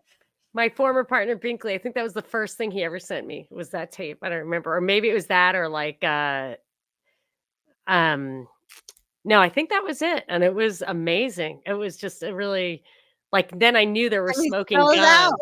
Yeah, but because of their smoking guns, they admit it. They You can and they see always it. do. Yeah, you can see it, and then that's why when I stop, like, trying to prove to people, like, you say they." I'm like, "I'll tell you they." Like COVID is an easy they. Look at Event Yeah, 201, you can actually see the people there. right. Tavistock is you're telling us this entire series has been just a long list of who is they Who was with they? Yeah. respect to Tavistock. And when they say openly what their intentions are, it connects the institute with the people, with the, I mean, that's what these articles right on their website tells you what they're doing, who's Yeah, doing it, why they're doing it. I mean, it's all they there, don't but it takes hide it. hours and it takes years, to research all this stuff. And after like the 10th time that you go down the rabbit hole and you find you find the proof, it's like, yeah, I can see the pattern. I can see when something like this happens and it makes no sense. It's artificial. It's been Exactly. manufactured. It's culture creation, it's social engineering of the That's masses. any kind of alt person, any kind of like hero. Even I even find myself wondering like what was Ron Paul like the charming Bill of Rights guy to like bridge us to anarcho-capitalism and which would later be hijacked. I don't know, but I feel like anybody it took him a long time to get up there. I know And he people also the got Masons and things, but completely decimated. I yeah. mean, But I yeah, think he might have been a Mason, and I think that's what people say, maybe he was a Mason, yeah. so I don't know, but or, like, his wife was a Mason, which means he was a Mason, I don't really know, like, I that's don't it, think that's the women can be Masons, but she might have been a sister right, affiliate or that's why something. they say, like, she couldn't have been so I don't know, that's the only little thread that I ever heard, but all I'm saying is, generally speaking, if somebody goes from 0 to 60 or a famous person, like, flips and is all of a sudden, big time truther or whatever, I'm like, that definitely is just being permitted. Yeah. Oh, I agree. Or being catapulted. Yeah. Yeah, and then One but one just the or the other. dialectical thing, like the conspiracy theory, which it's true, like the conspiracies are true. You're telling us about it now. Yeah. However, being a conspiracy theorist and being in the silo of like podcast conspiracy theory, like that is being permitted or Yeah. promoted. Yes. I think there's a lot of And truth in it's a that. Yeah. dialectical thing. And as long as you're not going to win, they like to have you there. Exactly. Yeah, exactly. Um, if you can promote some sort of reactionary response that's favorable to progressing their dialectical Yeah, means, that's why then I just won't go to that. The yeah, truth, I I don't like know. it. It's not smart. I said that's why I keep reading the newspaper, and I'm like, you just have to keep your eye on the the Well, Bill of Rights is the thing. Just I got so distracted yesterday, like going down a million rabbit holes because I am yeah, genuinely seeking like some yeah. sort of answers. I understand I won't find all the answers. I get that, but I'm still trying to find whatever I can. And It's so I hard to stay focused and to be able to distill it and deliver it. Well, and it's so hard because people are so emotionally charged, and I mean, and this is by design. They're so emotionally charged, and I'm like, I'm literally just sharing facts. This is not me taking a side. This is not me saying this is right, this is wrong, or stand with this or stand with that. Not what I'm Right. saying. I am literally pointing out verifiable facts. And then there are things that I don't know, but like I'm looking for clues on. I mean, there's a whole other rabbit hole, but I actually started going down the rabbit hole of the Khazarian mafia. And what's because one of my pet peeves is like, people will say that the Ashkenazis are Khazarian. So I totally that thought that was true until you told me it wasn't. I didn't even know that was a thing. Like I that's even not true. posted. Now, I will just preface this by saying I do think our medical journals have been co opted and infiltrated by intelligence agencies. The British have co opted their medical journal. That's verifiable. I don't know why they wouldn't do that to American. So again, I can't prove it. That's just a Mhm. conjecture. However, that being said, when you find enough like information to corroborate something, you can kind of see, Yes. It's okay, on its yeah. face So true. there exactly. So there and you look at the methodology and like the funding of these studies. There Yeah. have been countless studies on and because what and you just look at the history, but there are actual studies that have been done and Ashkenazis and Khazarians have no genetic connection at all. But you don't even need a study to prove this. Khazaria they were Turkic. So this was But where are you getting Khazarian DNA? where they study they're Where testing are they where harvesting well, it? they're looking at Who the has it? No. They're not testing Khazarian DNA. They're testing Ashkenazi DNA. But how can they But compare it to none of them come from Khazarian? none of them come from the region that would have Oh, been from the Khazarian. Rus? From the steppe? Well, so The there's Khazarians 3. are from the steppe. Well, there's 3 like origins of Khazarian actually. I And wasn't even sure it was true. I read that Arthur Kessler book, but I think he was an no, so MI6 agent Arthur too. Kessler, I think He's a I think whitewash guy. Arthur Kessler had a little bit of confirmation bias. That's honestly where I go with it. He's very narrow in his focus, and it's not for me to say he's wrong or that's not necessarily it. I just think he had a thesis and he sought out to prove it. But if you really do the research on Khazaria, they're Turkic people. So this is prior to the country of Turkey, but they would be people who would speak Right. the Turkish languages. And that region is not Eastern Europe. Ashkenazi is Eastern Europe. So So they're not Eastern Europe. Ashkenazi do not have Turkic They do genes. not have If you Turkic take DNA. 23andMe, and I don't want to out I anybody, have. but yeah, like it says Ashkenazi if you're Ashkenazi. I'm a little Exactly. bit Neanderthal, which I think is cool. Yeah. So I was like 99.96% Ashkenazi. They can't tell you That's 100%. why they do say that they're definitely high IQ scorers. So they're on average the verbal, it's particularly the Hmm. verbal are about 10 points higher than standard deviation of, normal. Because I read that that's the reason why there's so many Ashkenazi and high levels of government, but I think there are counter theories to that. I think that I think there's a lot of things going on there. Man, That might be someday we gotta hit that. I'm might be gonna a have whole to. nother show. Oh, yeah. You But I might will just have but I to will do some drugs or well, alcohol to go yeah, down that rabbit hole. yeah, right. We But I can will do the just say there's Vatican no on another one. I'm down. I'm totally down. But I started going down that rabbit hole because that was like really like just glaringly obvious to me that this is a misperception. And I think really what happened was that there's the Cossacks during the Nazi era, and they had claimed to be descendants of the Khazars, and they were pro-Nazi. And I think that's where some of this conflation has stemmed from. I don't know. That's again speculation, but it makes sense to me that that's where some of this confusion is derived from, but I really don't know. But I do know that there was Khazaria, and it's really the whole history of it is interesting. There was actually like you could have dual kingship, and it's a very interesting history. But this is 700 to 1300. This is a very long time ago. We don't know a whole lot about them. We do know that at some point they converted to Judaism. There seems to be varying dates that historians will present. Like one is the one I see most commonly is 740, but I've seen 839 also. So they don't even agree on that. But the all this just to say that there really was a Khazaria. There seem to have been Khazarian people. The idea of a Khazarian mafia, I have yet to find any quantifiable evidence to indicate that there was a Khazarian mafia. I'm not saying that there wasn't. There are a lot of theories around it. There's a lot of people presenting, this notion that the Bowers became the Rothschilds and that they're derived from Khazaria. I don't know. I have more reading to do, but that's going to take me a while. So anyway, Man, we could go viral if we do a couple of if we of you those, hit the and I'm happy to Ashkenazi do and it because I I do the Vatican. genuinely am trying to figure that out. But I think there's a lot of people. People are very passionate. Yeah, it's Uh, super emotional. You can't talk about anything. It's like that has that the couple of and hot I button things. genuinely want to, and I like even, as even like for me to be willing to even look at this was kind of, and I was very open to this Khazarian mafia idea. And actually somebody said to me, there's no actual evidence for it. And I immediately went into like, oh no, there is, like, people don't dispute this. And then I started digging and I'm like, okay, there's Khazaria. There were Khazarian people. There's a Khazarian king. They did convert to Judaism, but they Nice. were people who were Christian, Muslim. There were atheists. There were there were pantheists, Mm. pagans. Like, Mm. yeah, there were all sorts of religions there. And so this idea of a Khazarian mafia, though, I haven't actually found anything.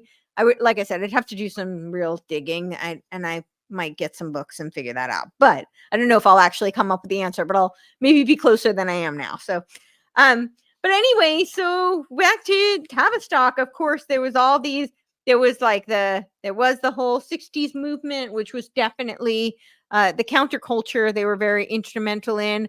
There's another book that I'm going to be reading about the what is it, it's called The Mountain of Truth, but it was all about Ascana.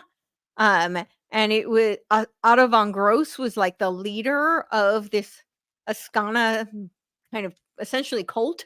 The And counterculture begins, Ascana, 1900 to 1920.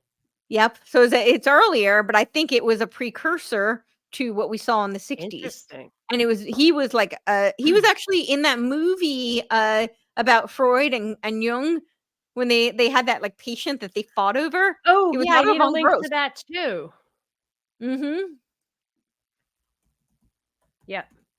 Otto von Gross. Yeah. So I think he was very interesting. I think that was kind of the forerunner to the counterculture movement of the 60s, 70s. And I think that, he was, and I think it's tied to Tavistock because he was obviously influenced by Jung and Freud. He was a disciple of both of them. They fought over him, whatever that means. That they played that out in the movie. And I do think that a lot of and this again is kind of just speculation, but I think a lot of what we saw in the counterculture movement did come out of MK Ultra. So that was in the 50s. They claim it went through the 70s. So I think that the counterculture movement was in a way like a more public face of an offshoot of it.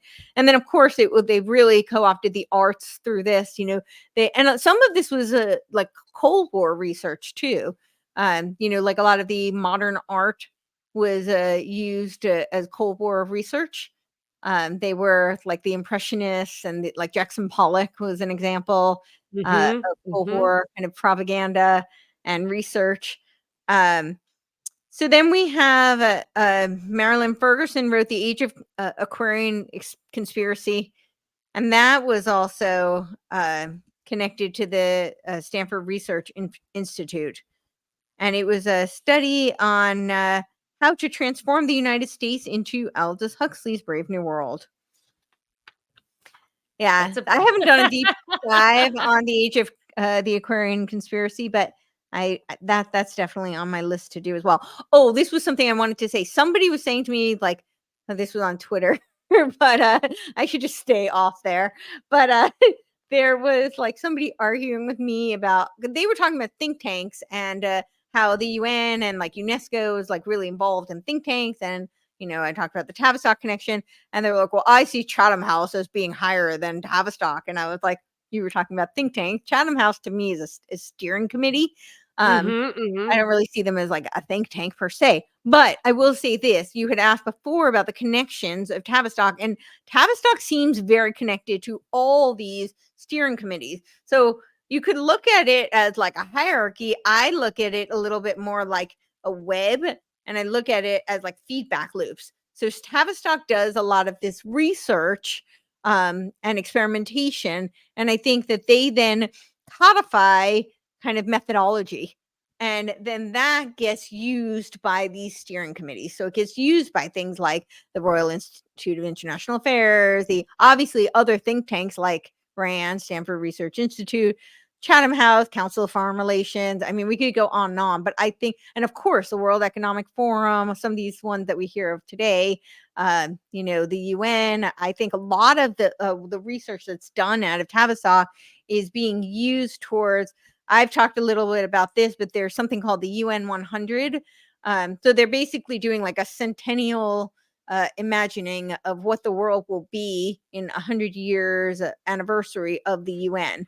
So this is Hmm. 2045, and a lot of it is what they're looking to do. They're calling it the Age of Global Enlightenment, which sounds very Tavistock, And Um, illuminated, yeah, enlightenment, illuminated, Illuminati, like, exactly. it's all Well, we it's already not know at night. Tavistock has direct connections to Skull and Bones and Illuminati. I mean, that's not conspiracy. And We've the already, enlightenment is a and Gnostic the thing, I guess. exactly, exactly. But so they're talking about the Age of Global Enlightenment, and this is being spearheaded by the UN 100 group as well as the Boston Global Forum.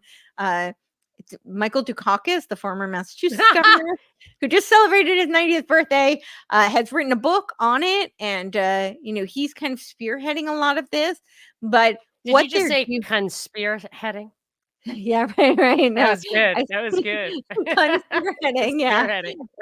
Co-spearheading, yeah, I'm we gonna could have have to I'm gonna have to put that in my glossary, spearheading.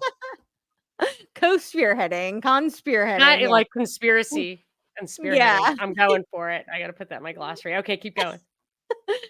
Well, he's very much spearheading this age of global enlightenment, and what they're doing is they want to make the hub of it in Ukraine. There's a whole like forum they did on rebuilding Ukraine after the war, and so now we know where all of this money is going. But they're making Ukraine the hub for this AI world society. So that's what they're calling it. It's the AI world Wow, society, really? and it's essentially like a cyber Satan as far as I'm concerned, but um but it's yeah, the AI world society, and then all of these other cities are going to be hubs that are connected. So like these smart cities, these 15-minute cities, and now they have these like C40 cities. So all of these digital cities are now going to be connected to this main AI world society hub in Ukraine. All this to say, just because I guess because I'm a dot connector, I can't seem to stay on one thing Yeah, no, because I see the connect. connections. I think a lot of this research, of course, what they did with the smart cards, the Tavistock was researching, of course, all these social engineering research, this all the studies with the drugs. I think all of it is tied towards they're trying to figure out how to then move us towards that. I think that I think it's all interconnected. I don't think it's separate. But that is where the UN 100 is moving, and I think a lot of what they're doing also with the war. This is not to say that the war isn't real or that people aren't really being hurt or Mhm, mhm. any of that. Obviously, I do think that that's happening, but I think a lot of it is a distraction and also to create desperation. And to force people to then be the reactionaries to want to choose things that will advance this agenda towards the AI world society. So, Okay. yeah. Um, Wow. You did bring it all together. I can't believe it. I was like, I've got this girl going in every different direction. There is absolutely no way we're gonna get there. Well, I do think though that the things this that are in the Tavistock website right now just I'm gonna prove look it that all. one up. I Yeah. haven't seen that, but there's a lot of when you look at like things today, a lot of what Tavistock is doing is a lot of they're studying like transhuman agendas on teens and tweens. They're doing a lot of research on that. They had a forum, they took it down really quickly, but it was like all about like subconsciousness and reality versus consciousness, subconscious, and then collective conscious reality. They had a whole forum on that. I can't even find anything on it now. I think I posted it on my Instagram, and then that tweet was gone. There's nothing on their website about it anymore, and it had like 2 likes on it, so it didn't get a whole lot of traction. But it looks to me like they're trying to figure out like how do they progress people towards that. um Yeah. and to Well, create a digital collective conscious. Yeah. I mean, clearly that's what's happening. I mean, that's certainly what they're trying. But is it inevitable? Do you think there's any hope? I do think there's hope. I don't know if it's because I'm an eternal optimist or if it's because I think, oh yeah, so the one more thing. The Changing Images of Man was in 1974. This was right after the British Aquarian conspiracy. Um they so the premise behind it, and of course it was like Margaret Mead, B.F. Skinner, Laszlo, yeah, who were involved in it, Sir Geoffrey Vickers of the British intelligence. So their goal was to change the image of mankind from that of the industrial progress to one of spiritualism. The study asserts that in our present society, the image of industrial and technological man is obsolete and must be discarded. Um, Many of our Say present the adjective again. What kind of man? So the technological man is obsolete and must be Wow. But discarded. they say spirituality, which is actually an alternative to religion and not people think of it as part of religion. Well, I think of it as another religion, and I think of it as Right. a religion that runs counter to, a biblical framework. Yeah, something Uh, that's structured and objective and so clear this and is can hold authority to a moral standard. That's why, yes. like, I'm just gonna take my own example. Catholics are a threat because they're like, you're definitely immoral. I have a higher purpose. You Mhm. can't make me think that way or do that because I have an objective framework of right and wrong in my mind. And you can't, Yes. and that is dangerous. Very dangerous, absolutely, and so this is so when you look at, when you study, like, Weishaupt and the Illuminati, they talked about how they specifically wanted someone said the website changes constantly. I know, that's very frustrating. Um, they're doing all sorts of shenanigans, but, so I'm constantly trying to, like, now I know I have to screenshot and save an archive, and I need to be more organized about that, but I think that so when you look at the Illuminati, when they talked about, Weishaupt specifically said that the reason they were seeking deists was because deism was a stepping stone to atheism, which was a Right. stepping stone to the esoteric occult. So Because when it people moves you away from a relationship with God. Deism is a God who's removed, right? no, so deism is not. Deism is this idea of that there is a deity, but it's not a. You're not subscribing to a formal. It's not like Christianity necessarily. It's not a specific framework. But you believe in a creator. You believe in like a centralized deity. But the reason I bring this up is because a lot of people argue with me that, it's secular or it's atheistic, and I don't think so. I think like this spirituality that they speak of is very religious. It's just that it's a religion that runs counter. I mean, it's very mystical. When you look at, the ancient mystics, they absolutely were religious. I mean, a lot of them were pagans, a lot of them were uh, you could argue they were Luciferian, they were Satanist, but that's still a religion. So Right.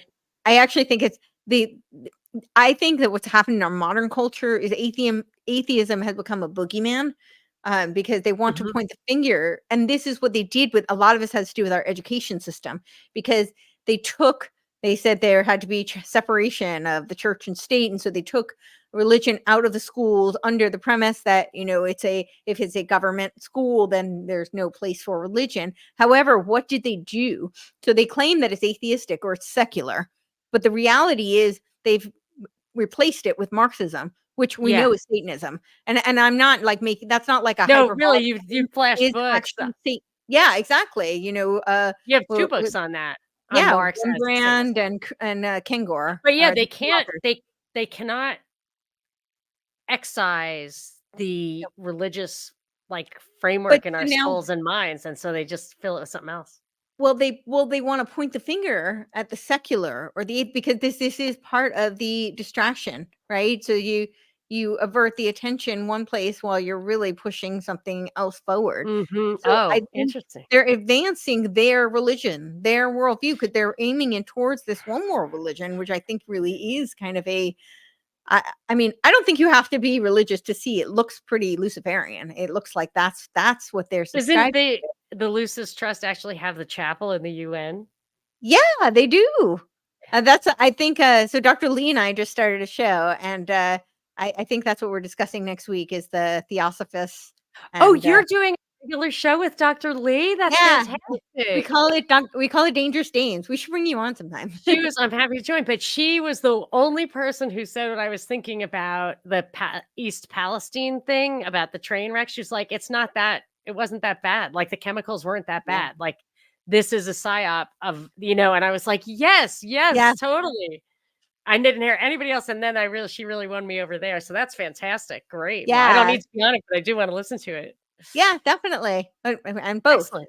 Yes, Yeah, great. Dangerous Game, so we're airing it on Mondays, but yeah, the next, one we're doing so the one that we just did was on, Rockefeller medicine, and Do you cancer. have that book, Rockefeller Medicine? I You know how have expensive that book is? The Murder by Injection, No. Eustace Mullis Nope. Eustace Mullins. Mullins? No. Oh. Rockefeller Oh, I don't Medicine have that one. You do not? That's Well, you're murder by injection. probably not getting it because it was super duper expensive, Oh gosh. insanely Okay. expensive. No, Maybe it's back down, but, like, something in the algorithm made this thing go through the go roof. skyrocket. Yeah. Yeah, no, but the murder by injection talks a lot about the Rockefeller takeover Oh, of medicine. so So we true. did talk about cancer, and that was yeah, because most of like cancer being a shell. Of course, the Rockefellers created the American Cancer Society in 1913. Yeah, so that was to me, it just looks like it's a shell because, well, yeah, for a lot of For reasons. But another day. Well, tell me when is that what I can listen to with your so next that Dr. one Lay will be interview? airing, I think this Monday, the one on the Rockefeller Great. and cancer, and then the following Monday is we're gonna do one on the Theosophical Society, and yeah, the Lucius Trust. So it was Madame Blavatsky who started the Theosophical Society, who popularized the New Age movement, and her disciple was Alice Bailey, and she started it Mhm. was Lucifer Trust, Lucifer Publishing. People keep arguing with me. They're like, "No, it's Lucius." And I'm like, "Right, they changed the name Whatever. because Yeah. surprisingly it wasn't very popular." Hey, Uh, yeah. How they it's even kind of like they changed rapeseed oil to canola oil because Yes, because people it didn't sounded like the bad. sound of rapeseed oil. I think theosophy is the basis of, ethical culture, which is kind of a religious thing in New York, Mhm. and it's sad because I know ethical people who are part of it, Yeah, of course. and Well, and even, I yeah, think the well, new age, well, this is, oh, sorry, what were you saying? just that in Ojai, California, there was Krishnamurti, who was supposed to be the messiah of theosophy, broke off and did some other stuff, but he wrote a book that was, like, about how everyone is so selfish, even love is selfish. It was a very black-pilled kind of book, but I Really? liked him briefly, but then I was like, "Wait, wait, snap out of it." Well, I Anyway, think well that they're yes. very deceptive. It's like Yeah. because it's couched in love and light, right? So a lot of really good people are drawn to it. Yes. I don't like fault them at all. I mean, any more than I fault a lot of like, you know, feminists who fell for that propaganda. It's pure propaganda. It's really destructive. Yeah. But they thought they were helping women. I mean, It it was has to have very a kernel of deceptive. truth. It has to be good for it to work. Yes, and that's when I talk to a lot of people in psychological warfare in the military, they always say that it's 90% truth, 10% lie. Yeah. So the one thing I did leave out, Yep. and then we can wrap it up because I know we're was Huxley started the Esalen Institute in 1962. He was one of the people who helped founded it. And the Esalen movement, so I personally did two of those like training groups. It wasn't Esalen. I've been to Esalen as well. But it was they were called different things because there are many. It became like a franchise, but they're all the same, and they play like these Beatles songs, which of course the whole theory is that Adorno actually wrote a lot of the Beatles music. I don't know that for sure, but that is the theory. Eustace Mullins is somebody who has put that forth. So is Dr. John Coleman. But these training groups, oh my gosh, they seem talk about love and light.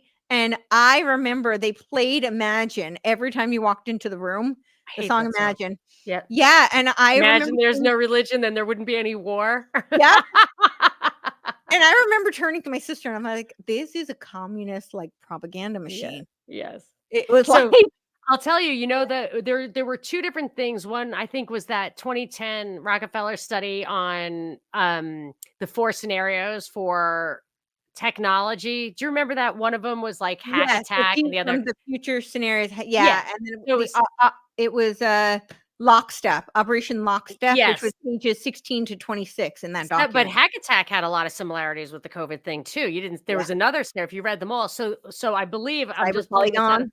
my memory is that one of the futurists who wrote that was part of the Global Business Network. There was another one Yeah. like that, like SPARS 2017. It might have been that one I'm thinking of, but I think it was this one. And this guy, Peter Schwartz, who was at the Stanford Research Institute, was also at Esalen, and he was at the Global Business Network who wrote that scenario.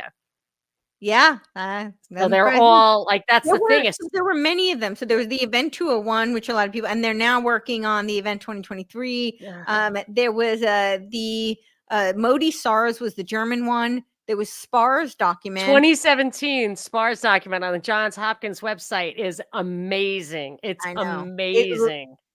lays it all out. I I mean, mean, it's like even the ice storm in Texas, like, it was crazy. Yeah. That was Yeah. called, All Your Eggs in One Basket, that chapter, saying, "What if Yeah, there's an ice storm in Texas when the vaccines are getting rolled out? How do you propagandize people who don't have electricity?" I was like, "No, that's ice storm in Texas." It was like, an ice storm in right. Nexus or whatever. It was just something similar. Anyway, Yeah, go ahead. So, yeah, that is so interesting. Wow, yeah. yeah. There were so It many of all them. There was Modi SARS, SPARS, yeah. yeah, then the Operation Lockstep was out of this, future scenarios from a technological age or era or something like that, and it was in conjunction with Johns Hopkins, the one you're talking about, yeah. So, yeah, I don't know, I Oh my have we gosh, I wanna, like, make, um, this uh the name of this show like an acronym for they, like Tavistock, Huxley, Esselin, but I don't have a Y. I have to get a why? Y. It's Oh, for the they, day, They. I need a why, Y. James will think of a Y. why, Um yeah. Anyway, okay, so let's wrap it up. I know we agreed we would just we could go on, of course, but Yeah, we you could are go. a powerhouse. See, it's because you don't do drugs or alcohol. They will slow a person down. They slow a girl down.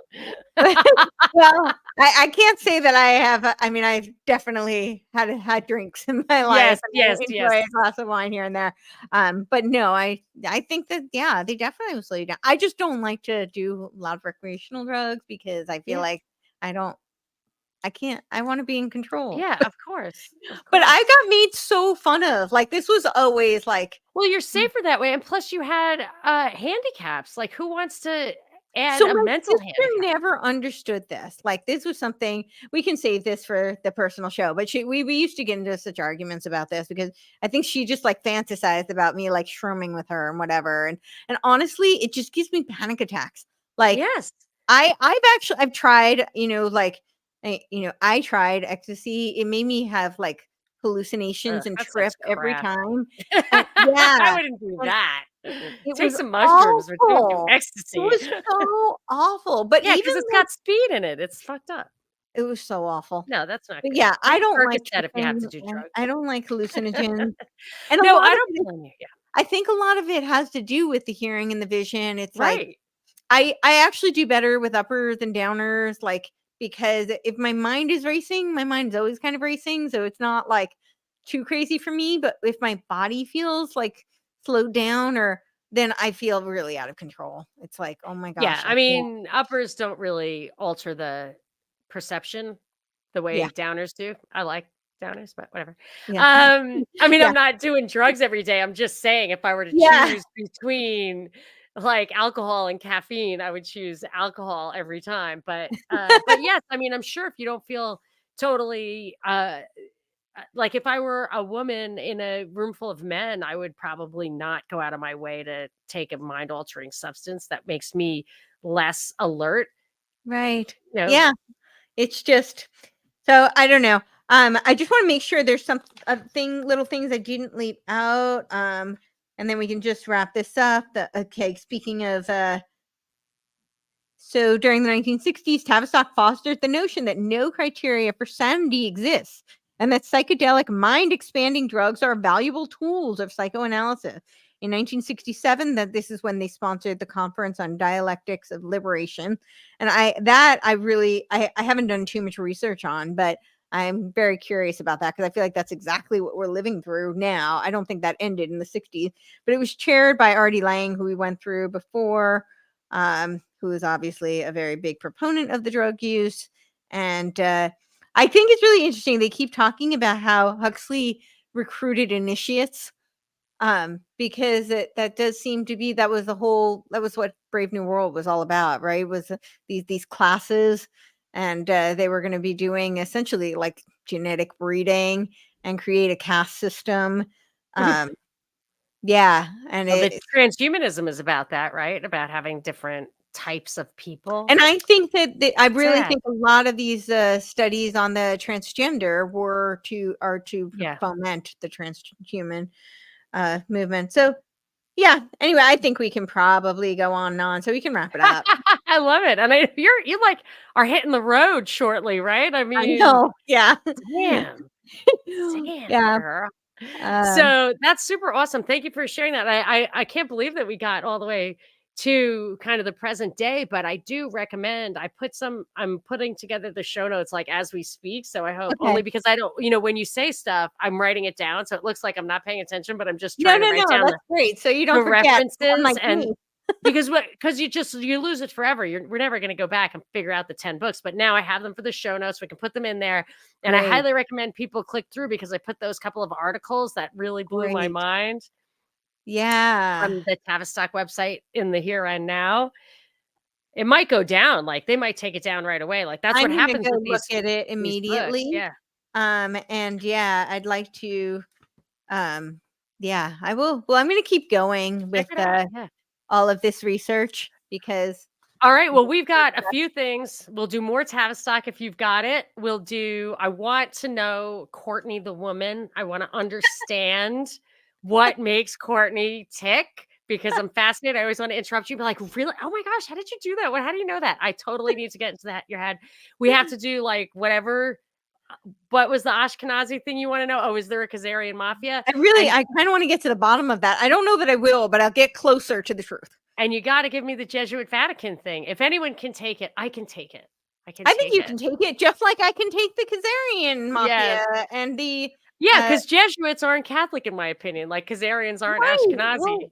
they're not Ashkenazis, and I don't think Zionists are, I mean, the whole Zionist thing, I do think it was a movement created, by the elites. I mean, we look at the Balfour Declaration, we look at the World Zionist Oh, Federation. do you know that European Jews thought it was an anti-Semitic plot? Yeah, well, it That's is. documented, yeah. Newsflash, it is. Yeah. Yes. So, okay, when somebody presented to me this whole theory about like the Noahide laws and about the Zionism, this happened in 2020. Do you know what my immediate gut reaction was? This was another friend who reached out to me at midnight, and I was like, "I'm going to sleep. I'm not doing the line."